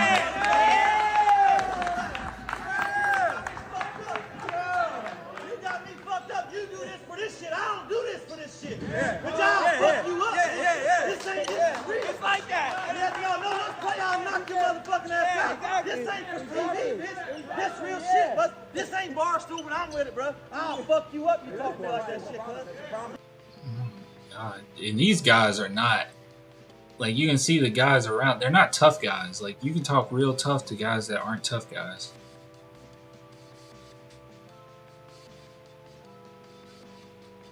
Is this a thing? Is he on, I mean, I don't want to just assume he's on drugs. Everyone keeps saying he's on drugs. Nobody really got nothing to say about it. Glad to see Jason is still the same as before. At least some stay true to themselves. You're glad to see that this person is the same that he was before? I don't know. I'm one of the belief that you should always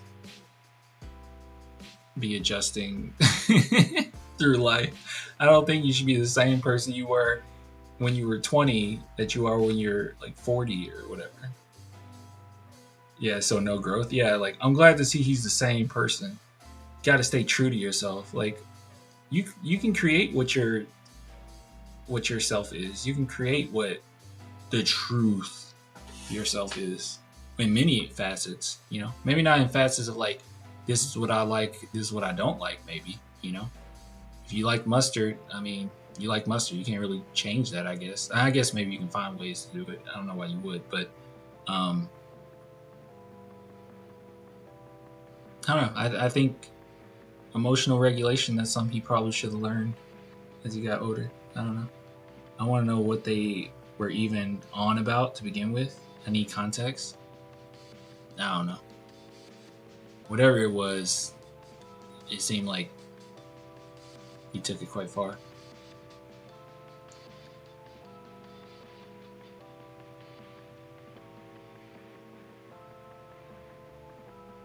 Let's see. Project J Will at all costs. Protect J Will at all costs. Dolphins and Gators fans do not F with Nicky Smokes. Okay. Well, I don't know who Nicky Smokes is. These barstool talk-ish to whoever they want to, and they think they get a pass. Oh, so they talk a lot of trash too?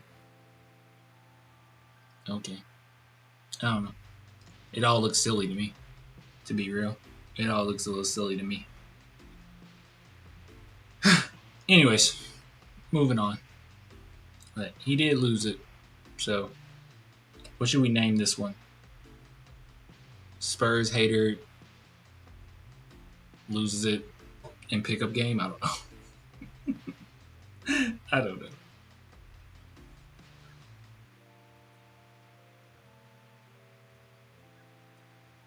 Just reviews? Probably. All that stuff is fake. I don't know. Jay Will does get pretty upset though.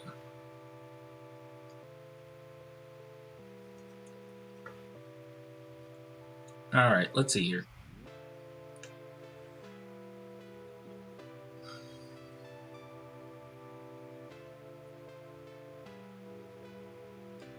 You guys want to watch a post game?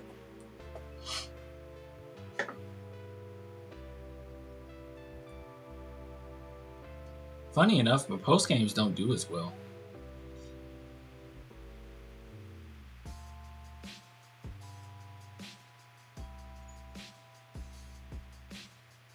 All right, chat. Is it interview time? Yeah, it's interview time. It's interview time. We'll take a look. But before we do, big shout out to Yolanda and Cliff for ordering on clanthemerchfan.com. If you guys are interested, head on over to the website, link in the description, and get yourself some merch. So once again, it's clanthemerchfan.com. This is by far my favorite one. I'm just going to be real. I'm going to be honest. I love it so much. But yeah, if you guys are interested, head on over and check it out. Invader Wim. All right. Let's see here. So I think I brought it up right here. All right, let's see what Mitch has to say. Mitch, was Devin's late scratch a precautionary thing, or did he pull it, or it was precautionary? Yeah, it was tightness that. Just be honest, Coach. You're going against the Pacers. You didn't care. You can sit out. You're sitting out everybody right now. Obviously wasn't enough of a concern, wasn't a strategic late scratch, so just want to be super mindful. Don't feel like it's anything long term. Are y'all just given where you are in the season, and I guess the standings matter as well, but is this kind of a time of the year where you will lean more toward precautionary measures if you're just dealing with little tiny health issues? I think that's logical. I think even more, we've had some guys that have played through stuff. And I think that in addition to, we've had now some health and some chemistry and some growth in other areas. You know, Lindy Waters and Jordan McLaughlin played, 35 minutes tonight of really, really sharp basketball. And so that gives you even more confidence as a team, organization, as a coach, that if it's anything close, those guys at their best, or anybody we feel like in that locker room at their best, is the option we want instead of trying to have somebody to play through. And yes, I think playing through things in game 70, whatever we're at, is different than game 20, wherever we're at. Not everybody's created the same in that regard, but I think that's a general philosophy for us. How do you think Dylan held up with his first NBA start? He's talented. Coach, that gives you even more confidence as a team or basketball. And so that gives you even more confidence as a team or organization, as a coach, that if it's anything close, those guys at their best, or anybody we feel like in that locker room at their best, is the option we want instead of trying to have somebody to play through. And yes, I think playing through things in game 70, whatever we're at, is different than game 20, wherever we're at. Not everybody's created the same in that regard, but I think that's a general philosophy for us. How do you think Dylan held up with his first NBA start? I think that's kind of what we were talking about in that other segment, right? Like with Devin Vassell in particular, like any given night, he could be the best player on the court, and you can kind of play through him. And another reason why, with that game against the Suns, why I loved it so much, and when it ending on a Wembanyama game winner, was kind of my question. Like throughout the season, we've kind of played by committee in a way. Like, who are we going to play through? It could be Champagnie a night. It could be Fox a night. It could be Vassell a night. It could be Castle a night with his 40-point triple-double. It could be Wemby a night. Like, and we've gone from player to player, but we haven't gotten to see what happens when nothing's working. Everything is against us. Everything is bad. Can we just lean? Because you have to at one point, at some point, lots of times, you're going to have to lean on one player. Can we lean on Wemby? Yes, you can. And that's what made me so confident. So now I'm like, we can go back to the committee, because I know when things get sour, when things go left, we can lean on Wemby or we can lean on Fox. Because Fox and Wemby in that game, it was a 1-2 punch in the clutch. Like the last 5 minutes, it was incredible. He's talented. I thought he did well. Yeah, McLaughlin's playing well too. Well, I think he can be sharper. I think he can continue to get in better shape, and those are nitpicking criticisms when you look at the production, but that's how good he can be. And so that's acknowledging his production and the talent and how good he is, and also knowing how much better he can be and we need him to be. On a different team, people probably be talking about him as a starter. What does that say to the depth of your team, and also how he's kind of handled that, because he could have gone somewhere where he's starting right now? I can't imagine for a 19 turning 20-year-old young man taking second in the draft, knowing a lot of the guys in that draft class of his, and just the different circumstances and scenarios that they're in, just in terms of volume of minutes and the basketball in their hands and opportunity to have production. Obviously, he's been a huge part of winning and has played a role in that tremendously. But to have that perspective and that acceptance at that age, I think is really difficult. And he's made it look very easy. And I think that's probably the most impressive thing that he's done, because obviously, as you see, with minutes and volume of opportunity, the production. Is it crazy to think that, like, it is easy for him? I mean, I know he's a competitor, but is it crazy to say that it probably is easy for him? I mean, his dad was, I mean, he made a career off of being a role player, won multiple championships from being a role player. So he has that perspective from his father, just it being team first no matter what. He was really well coached from his mom, and obviously, like, our environment and who raises shapes our personality. So I don't know. I don't know how hard it is for him to come to the Spurs, organization that's all about team ball, organization that's all about playing your part, when his whole life he's kind of been preached that to. I mean, I know when he was with Rutgers, it was just him and Ace, right? But, like, I don't know. Maybe it's not that hard for him.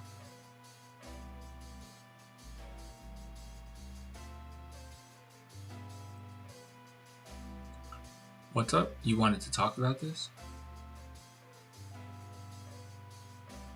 Can what happened to Harden happen to us? Harden wanted his own team. Harden is a type of player that's definitely about Harden, which it's not necessary. I'm not saying that this is a bad thing. It's just as a fan, I have a preference with a type of player that I like. Harden has always been about Harden. Like, no matter what. If his situation isn't the best, he's going to bounce. Like, that's just how he is. That's just who he is. And he's going to go get his bag, and he's going to be one of the main go-to guys. That's just who he is. Dylan Harper, just how he came about and his type of personality, I don't know. He just doesn't seem that way, you know? We didn't know much about Kawhi when that happened. Like, it was kind of out of nowhere because we didn't really know. He didn't say much.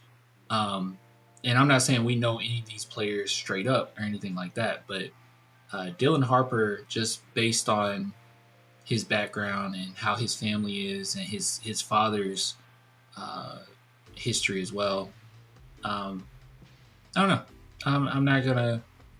I think he got a really good head on his shoulders, and he always had money. So him making his own money and stuff like that, that's great and dandy. And, you know, you want to get as much as you can, I'm sure. But, I mean, he grew up with money. So might not be that special to him. I don't know. I think he might just care more about rings. But Dylan can be a superstar. I think he'd be a superstar with us. Kawhi, we thought was a perfect Spur. We really did. But he's kind of a special case because he didn't say anything. We just assumed. Looking back, though, he was a gym rat. That's kind of it. Like, he was a gym rat. Yeah, he did what the coach staff asked of him in the moment, but, like, you didn't really know anything about him at all. I don't know.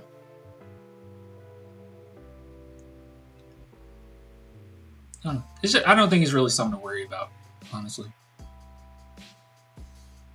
And you got so many draft picks coming up, you'll be okay. If for some reason somehow we lose them, as long as my thing is this: as long as you got Wemby, as long as you have a very strong second to Wemby, anything is possible. Anything can happen.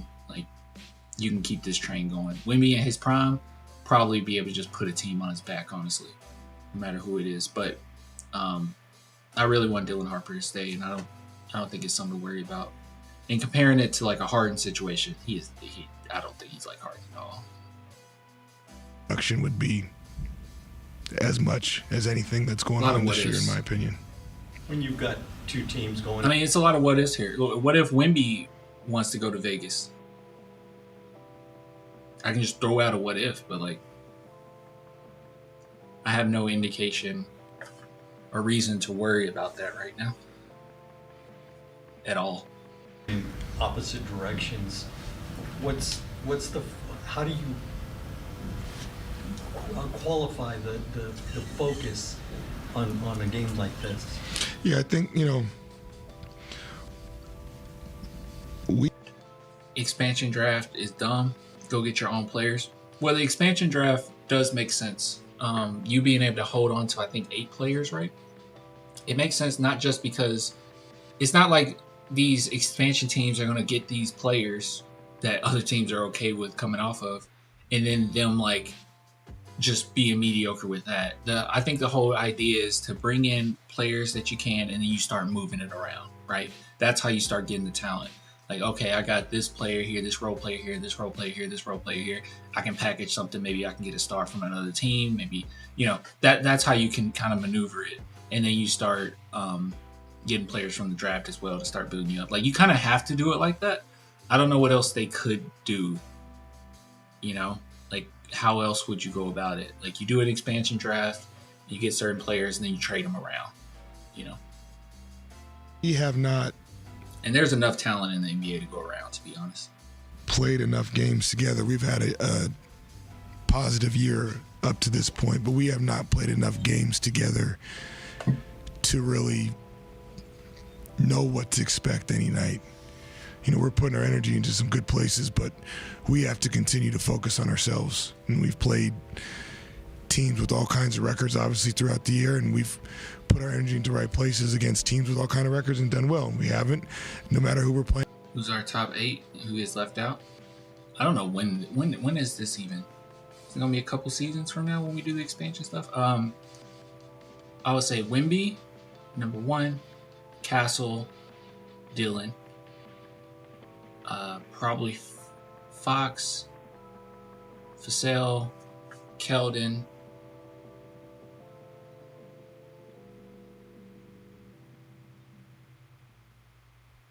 Am I missing somebody? We got 2 more we can do. 28? Yeah, that's a while from now. Yeah, well, this doesn't summer 2020. Okay, well, this doesn't even matter because I want to say Luke. Yeah, I wanted to say Luke, but I mean, Luke, I don't even know if he'll be here.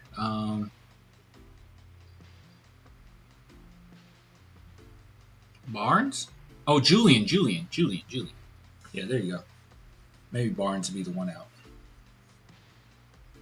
And it hasn't gone well. And so I think for us to continue to focus on ourselves and try to improve, because there's so much improvement to be had, is where we're trying to focus. And obviously, the opponent on the other side gives you Carter, narrow focus in terms of strategy. I'm so stupid. No, take Luke Cornett out and Carter Brown over Luke Cornett for sure. Cornett and Harrison Barnes will be the ones out. Game plan execution.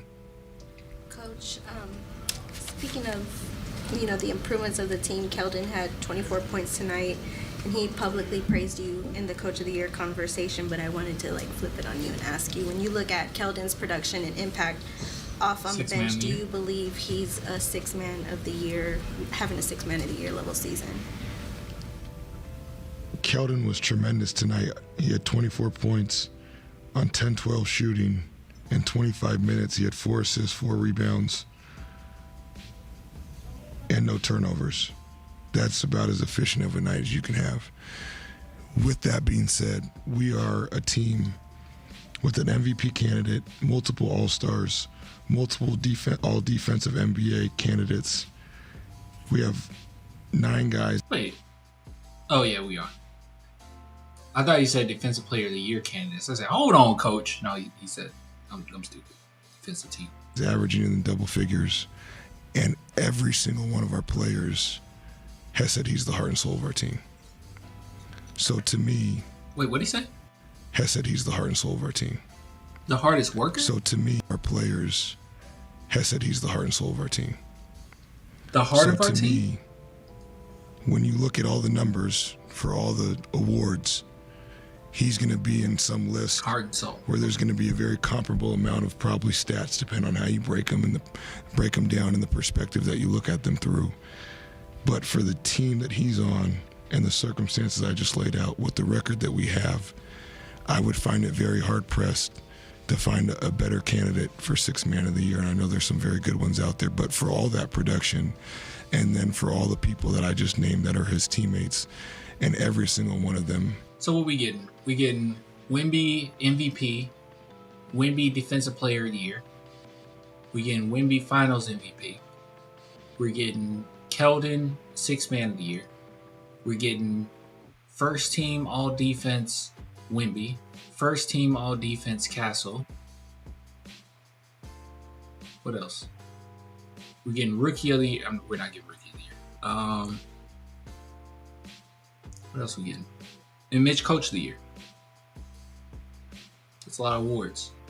You got to end with a championship if you have that many awards. Very disappointing if you don't win one. Has said he's the heart and soul. Oh, All NBA. All NBA First Team Wemby. Probably just Wemby. Alien of the Year. Oh yeah, Alien of the Year. There's nobody that's a better alien. Of the team and the success that we've had, I believe that is more than worthy of the 6th Man of the Year. Coach, coming back on I agree. How are you thinking, doing?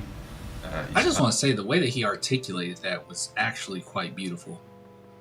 The way that he painted that narrative was really good, really well said. I think you got a glimpse of how well he speaks to the team or how he can articulate things. So that was pretty good. I ain't gonna lie to y'all, that was really good. To the starting lineup, when you think about next season, for example, do you see him as a starter right away, or how do you plan all of this? Next season. Wow. What was the question? His path to the starting lineup, like when you think about next season, for example, do you see him as a starter right away, or how do you plan all of this? Next season. Wow. He asked about next season, like who could be the starters next season? He is so talented. His upside and path is whatever that he wants to be. And I'm not trying to shine you on. I'm being dead serious when I just want him to be better at transition defense and sharper at the start of the game when he gave up 2 layups on a slip back door and a play that he's in sharp. Hold on, is he talking about Dylan? Hold on. Path to the Dylan. That is more than worthy of the 6th man of the year. Coach, coming back on Dylan, how are Dylan Harper next season? Wow. Dude, he coaching Dylan Harper hard. I saw Carter Bryant getting coached pretty hard this last game. He should be coached hard. That dude's really good. He is so talented. His upside and path is whatever that he wants to be. And I'm not trying to shine you on. I'm being dead serious when I just want him to be better at transition defense and sharper at the start of the game when he gave up 2 layups on a slip back door and a play that he shouldn't have switched. And for a guy of his age, like I said, to want to be a part of a winning program and about the right stuff and have that much ability to get better and allow us to coach him that hard when people are his age around the league with the amount of opportunity they have, I'm going to hold on to that as long as we can. You say you don't like that? I don't know. I think that's actually pretty good for him to coach him as hard as he is. He didn't say anything that was like disrespectful, or I think that's a good thing to coach him like that, or to bring that up. I mean, he's nitpicking him. Not good. I don't like that. Neither one of y'all like that. I like it.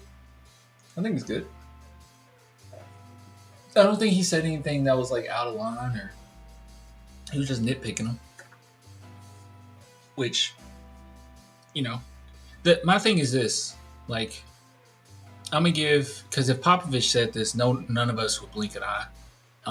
And Popovich is really good at knowing his players and knowing, how hard he can coach them and what he should say or whatnot.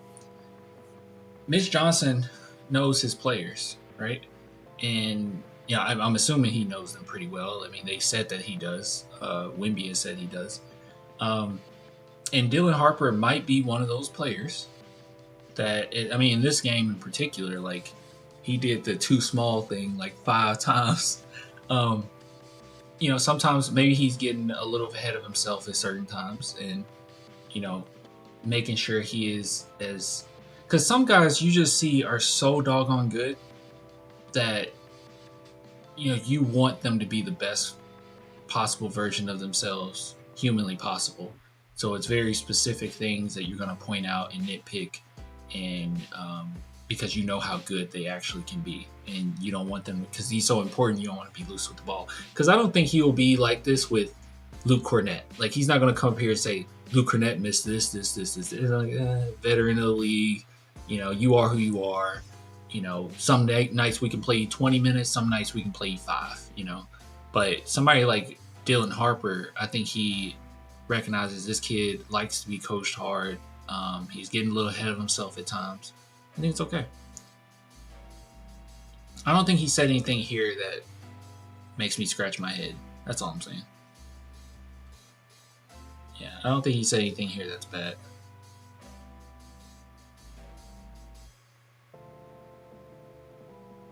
Oh no, Caps, come on.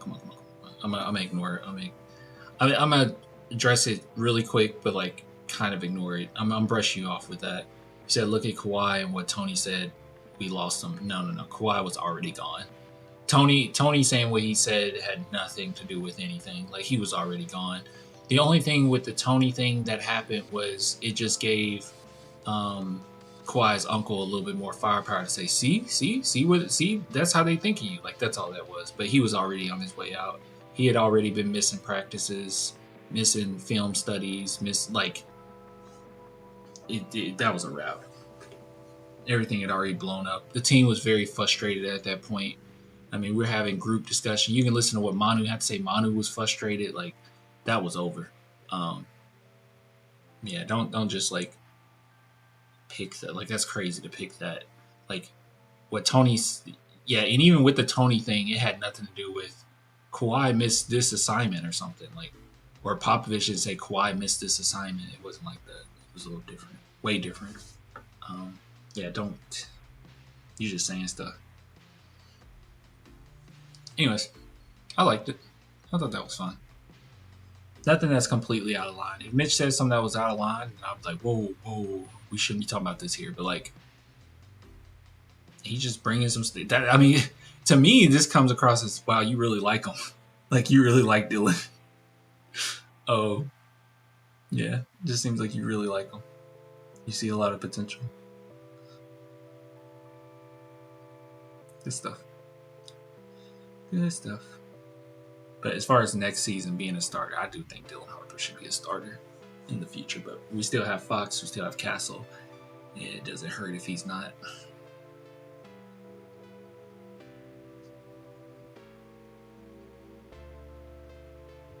All right, guys. What else?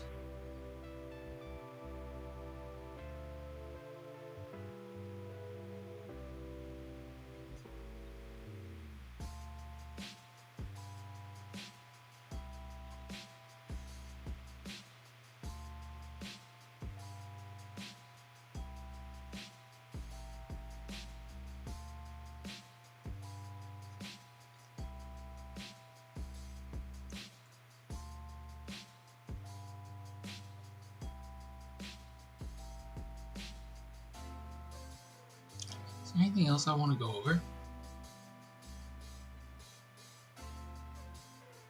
Let's see. Did we get a...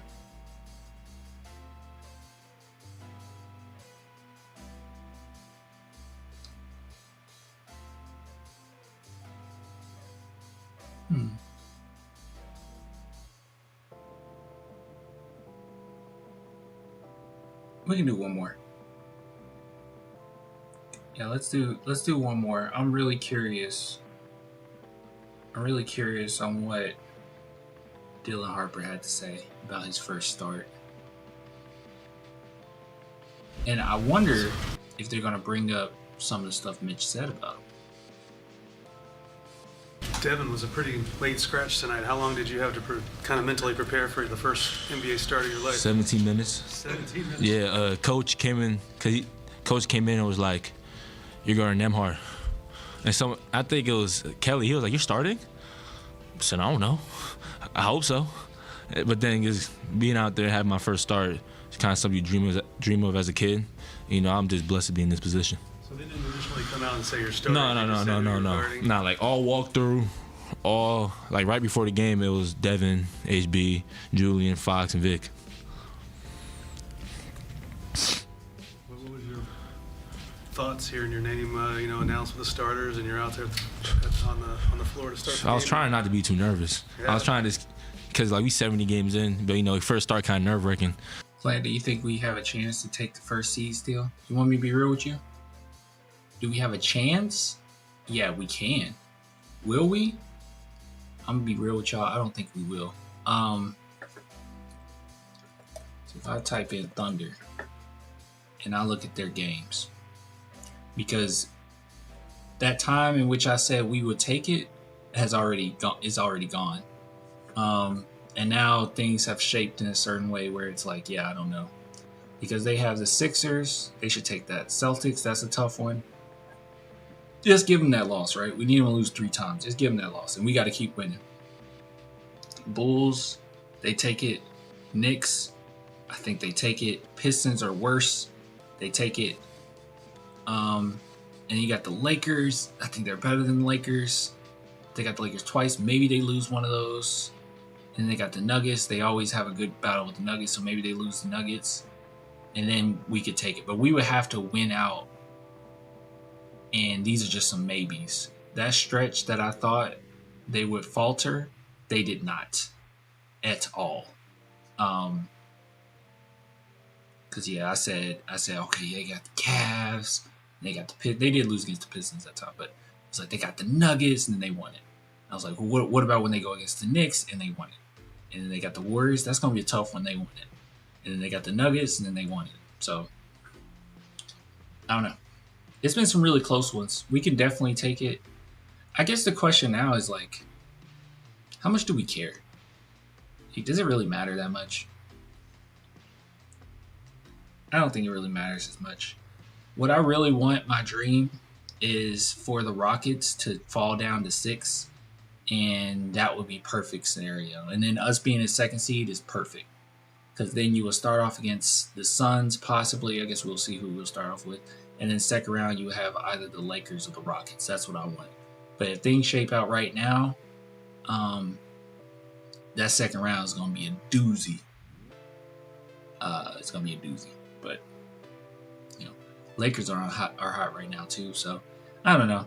Regardless of what happens, you're going to have some really long, drawn-out series. So, it is what it is, y'all. But as far as the Thunder are concerned, they're on an 11-game win streak. I don't know. Where I thought they would fall off, they did not. And as far as team games, we got plenty of wins we can get coming forward. We can win out.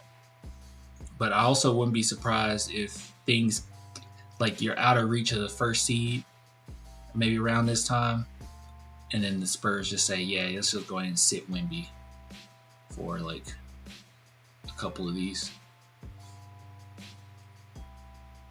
I don't think you got any more back-to-backs. Well, you do have one back-to-back, so maybe they sit Wemby for one of these back-to... Oh, you got 2 back-to-backs. So No, you don't. Yeah. I don't know. I don't think it matters. Second seed is fine. We're in a great position. And we've been a good away team, too, so we're in a great position. It's fine. So, I mean, for me, I was just trying to just stay in the moment and just be myself. No. Wemby can miss 3 more, right? Right, chat? I think Wemby can miss 3 more. Mitch was kind of talking about how, a lot of number 2 picks come in. They come to probably a worse team. They probably get to start right away. They probably put up bigger numbers. How have you dealt with maybe a lesser role than that on a team that's winning 50 games? I mean, we're number 2 in the West. I mean, to me, we're the best team in the NBA. So just for me to get drafted to an organization that's so family orientated, I mean, I think any rookie, regardless of what role you're in, you should want to come here. I think that just from top to bottom, it's very professional, and everyone is just so giving and so just hands-on with everything. So it was definitely easy for me knowing the vets I have. They made it easier. I mean, they sat me down there like we understand the position you're in, so we're just trying to make it as easy as we can for you. Have you always had that sort of bigger picture mentality? I know anyone who's played basketball loves to put up stats and numbers and stuff, but have you always had that sort of big picture mentality? Yeah, definitely. I think even going through high school, I mean, I wasn't the best player until junior, senior year. So, I mean, I think I've always had that mindset of just staying in the gym and my time's going to come when my time's going to come. But just being on the bench has taught me a lot. It's taught me a lot of lessons. Like, it taught me a lot of lessons. It also taught me that you got to be efficient in every shot you take. You got to take good shots. You got to play with your team. So, I mean, I think just even though I have a lesser role, I think I still make somewhat of an impact just as much as everyone else. Does it snap back into place, like once you're out there? I know you said you were a little bit nervous at first, but like, does it just kind of snap back into place, like kind of old habit? Yeah, I was good after the first play. Yeah, the ball just had to go up. No, I was good to go. Coach talked about how much he appreciates the fact that you allowed him to coach you hard. Is that something that you sort of grew up with, expecting that from a coach to coach you hard? My mom was my coach until like senior year of high school. So I mean, I've been getting coached hard all my life. Who coaches harder, your mom or Mitch? It's a toss-up. It's a toss-up. But I mean, I feel like if I want to be the best player I want to be, if I want to be at that standard, I got to get coached hard. And I mean, coming into work every day, I might not like it, but I know in the back of my head is what's best for me. So just embracing the role I'm in, the position I'm in, and giving him the green light to just coach me how he needs to coach me, knowing that he's doing it not just for me but for the team, so we all could be better. If you hear from your mom tonight. Yeah, guys, there's no. You mentioned earlier in that other segment, like, oh, is there a risk that he could leave? Or let's not worry about that at all. Okay, he's being genuine here. Let's be for real. About this game, is it going to be, hey, you scored 24 points? Nah, it's gonna be what are you doing on defense? I'm gonna get a lot of little. Wait, what? If you hear from your mom tonight about this game, is it going to be, hey, you scored 24 points? Nah, it's gonna be what? Oh, his mom. See, even his mom getting on to him. He clearly said he didn't like it. What are you talking about? How do you know, Clan? How do you know? Anything can happen. Like, Wemby can ask out tomorrow, right? Like, he could just lose his mind for some reason, no longer be a rational person, and just ask to be let go. That can happen. Anything can happen. The question is, do I have a reason to believe that will happen? That's the question. I don't have a reason to believe that Dylan Harper is going to bounce. I don't have a reason to believe that. I feel like that's just giving yourself some extra anxiety when you don't need it, right? There's no reason to believe that. There's no rational reason to believe that. A coach coaching a player hard and that player saying that I allow that coach to coach me hard and I've been coached hard my entire life. I don't see how you take that and then you go to, oh, he's going to be gone. I don't, that doesn't seem rational to me. So it's not a question of, do you know? I don't think that we know anything, like in general, like just life in general. I don't think you can 100% know anything. I think everything you can be skeptical about to some degree, but you can also have high confidence in certain things, right? Like, I'm sitting in this chair, I have high confidence that it's not going to just break while I'm sitting here right now. Do I know that? No, but I have high confidence because I've sat in this chair for a multitude of different times. Other people have sat in this chair. It's designed pretty well. The brand is pretty good. You know, I have reasons to believe that it won't. That doesn't mean that I know it. No one knows anything. Anyways, has Mitch criticized anyone else like that?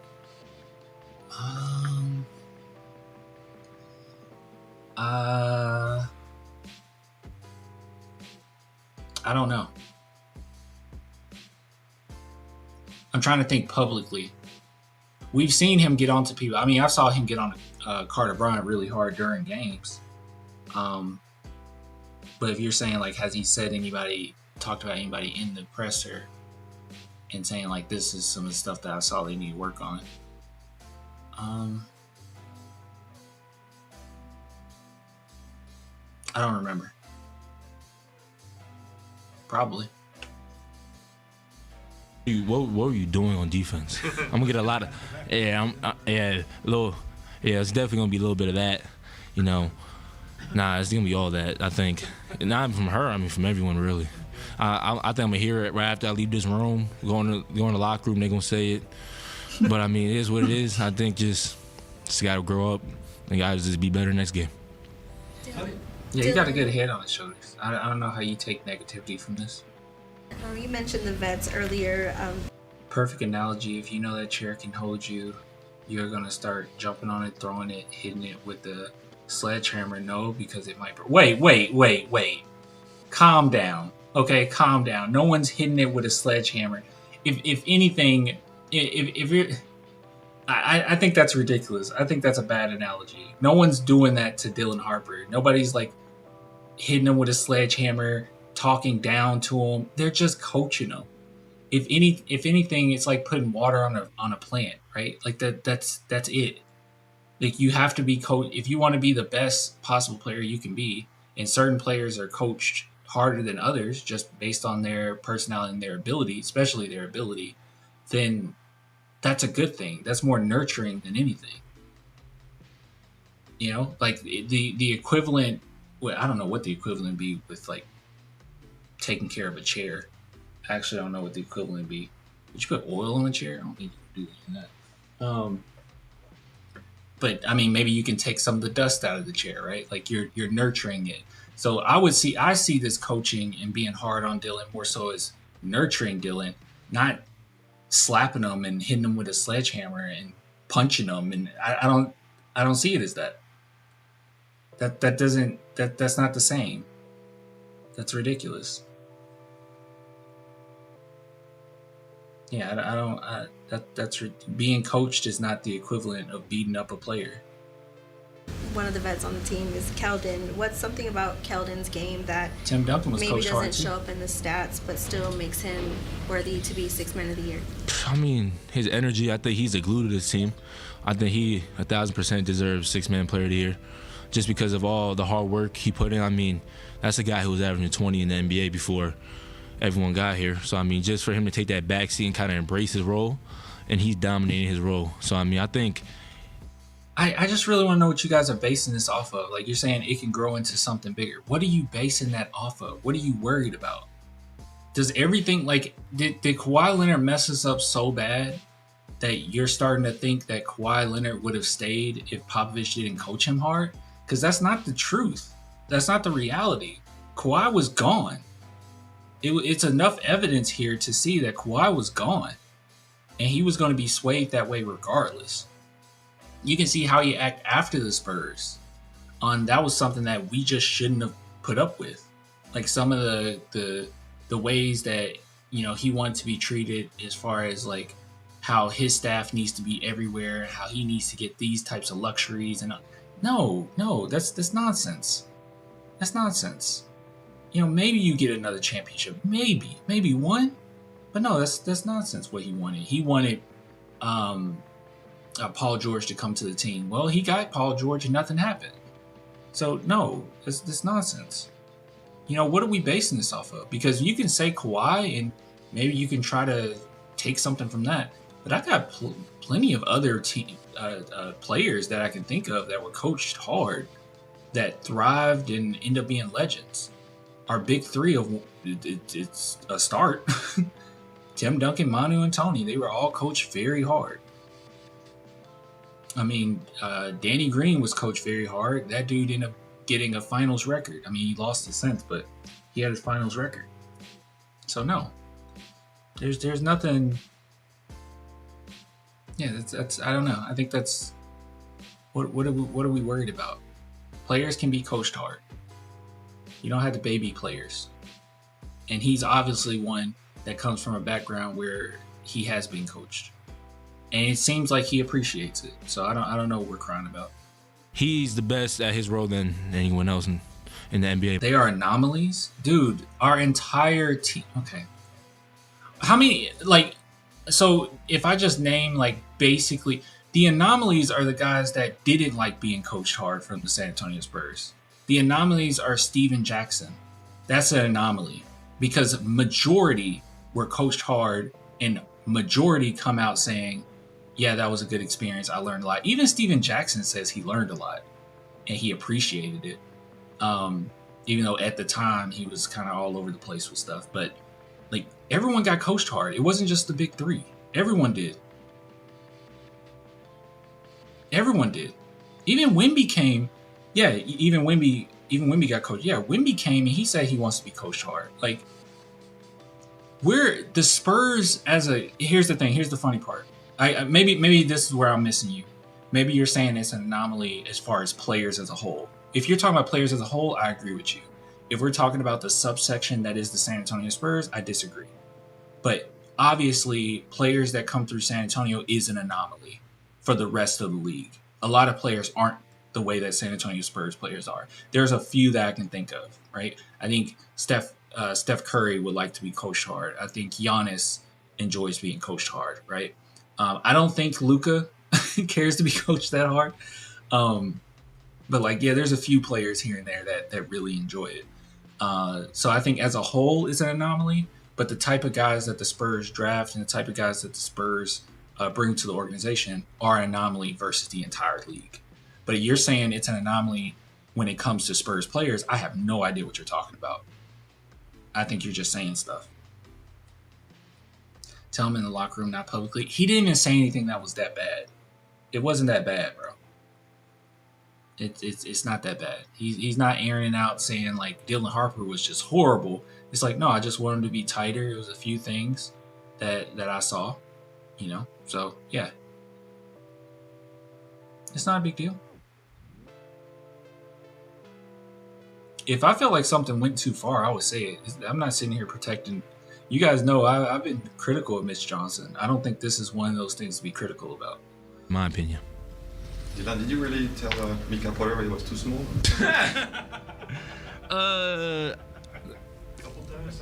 I mean, nah. I mean, I think, nah. I didn't call him too small. I think that's kind of inside joke me and him got. But I think it was just nature of the game. I think just the flow of the game. I know I'm very competitive, so I mean, things like that kind of just happen. Yes. Oh, they talking about the too small thing. All right. Harper isn't softly good. Yeah. Harper is not soft. Look at his mom. Look how his mom has coached him. Yeah, he's okay. He's okay. It's all right. Some players won't be able to take it, and some players can. You just got to know your players. And he seems like one that, probably needs it.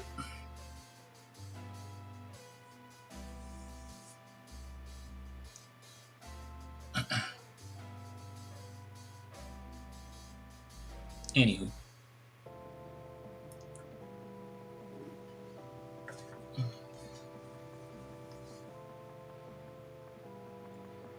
Some of these comments are rejecting that coach hurt their feelings.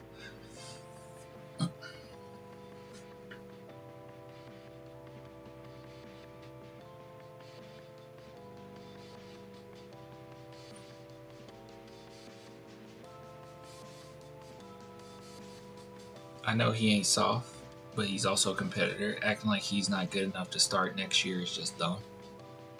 Oh, is that what you're taking offense to? I didn't necessarily see it that way. I thought when he said next year, that threw him out. He's like, I'm not thinking about next year. I'm thinking about, Monday when we have to play. So I think that's why he laughed. And then as far as like, will he be able to, what was I trying to say? I don't know what I was trying to say. I just don't think that he was brushing off as like he wouldn't start. The question was about like, going back to Dylan, like how did you feel about him this game, basically? Yeah. Insane takes, not gonna lie. Yeah, it's a bit much, y'all. Like, it's basically just Caps and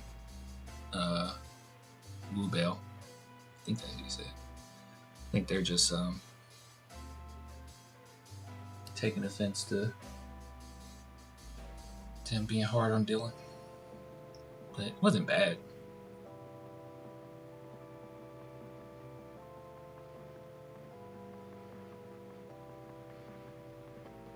His dad was a professional athlete. He's not going to be mentally weak about this stuff. Yeah, those guys are coached pretty doggone hard.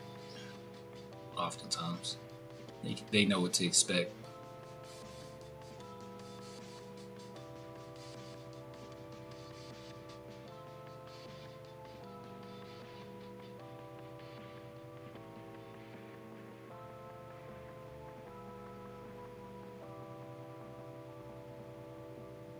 Just weird framing, especially after a good game.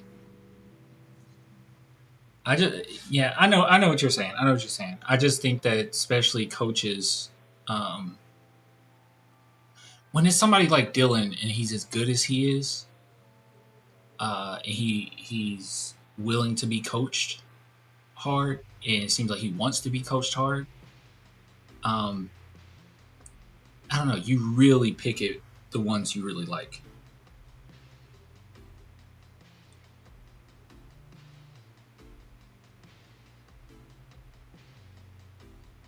You know what I'm saying?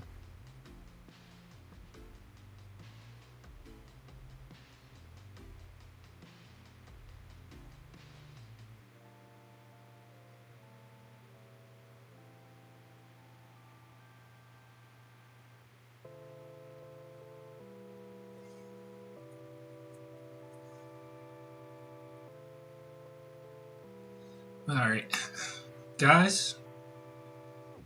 I'm going to take off. We went over like 6 different segments. I'll be back on Monday. I'll be back at the crib. We'll go over that game. And then you're not going to see me for a while. But I'm going to have plenty of videos because we did so many segments. So they're going to be uploaded. But I'm going to the game Wednesday. So I won't be able to go live or anything. So, but I'll see you Monday. And then we're going to take a little bit of break. But I'll have a lot of stuff being uploaded.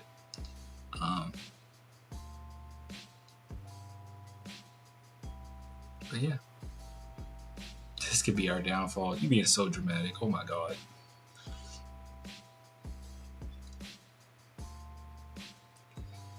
All right, y'all. He knows he's going to be good, so he's just exaggerating stuff. Probably doing a little trolling. Who knows? Yeah, probably. It seems more like cute. Like, yeah, he really knows. He knows his players. And it just wasn't that bad.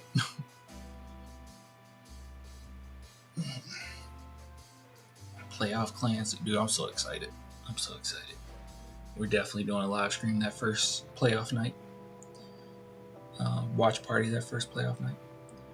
All right, y'all. I'll give it to you later. Have a good night. See you Monday. Bye.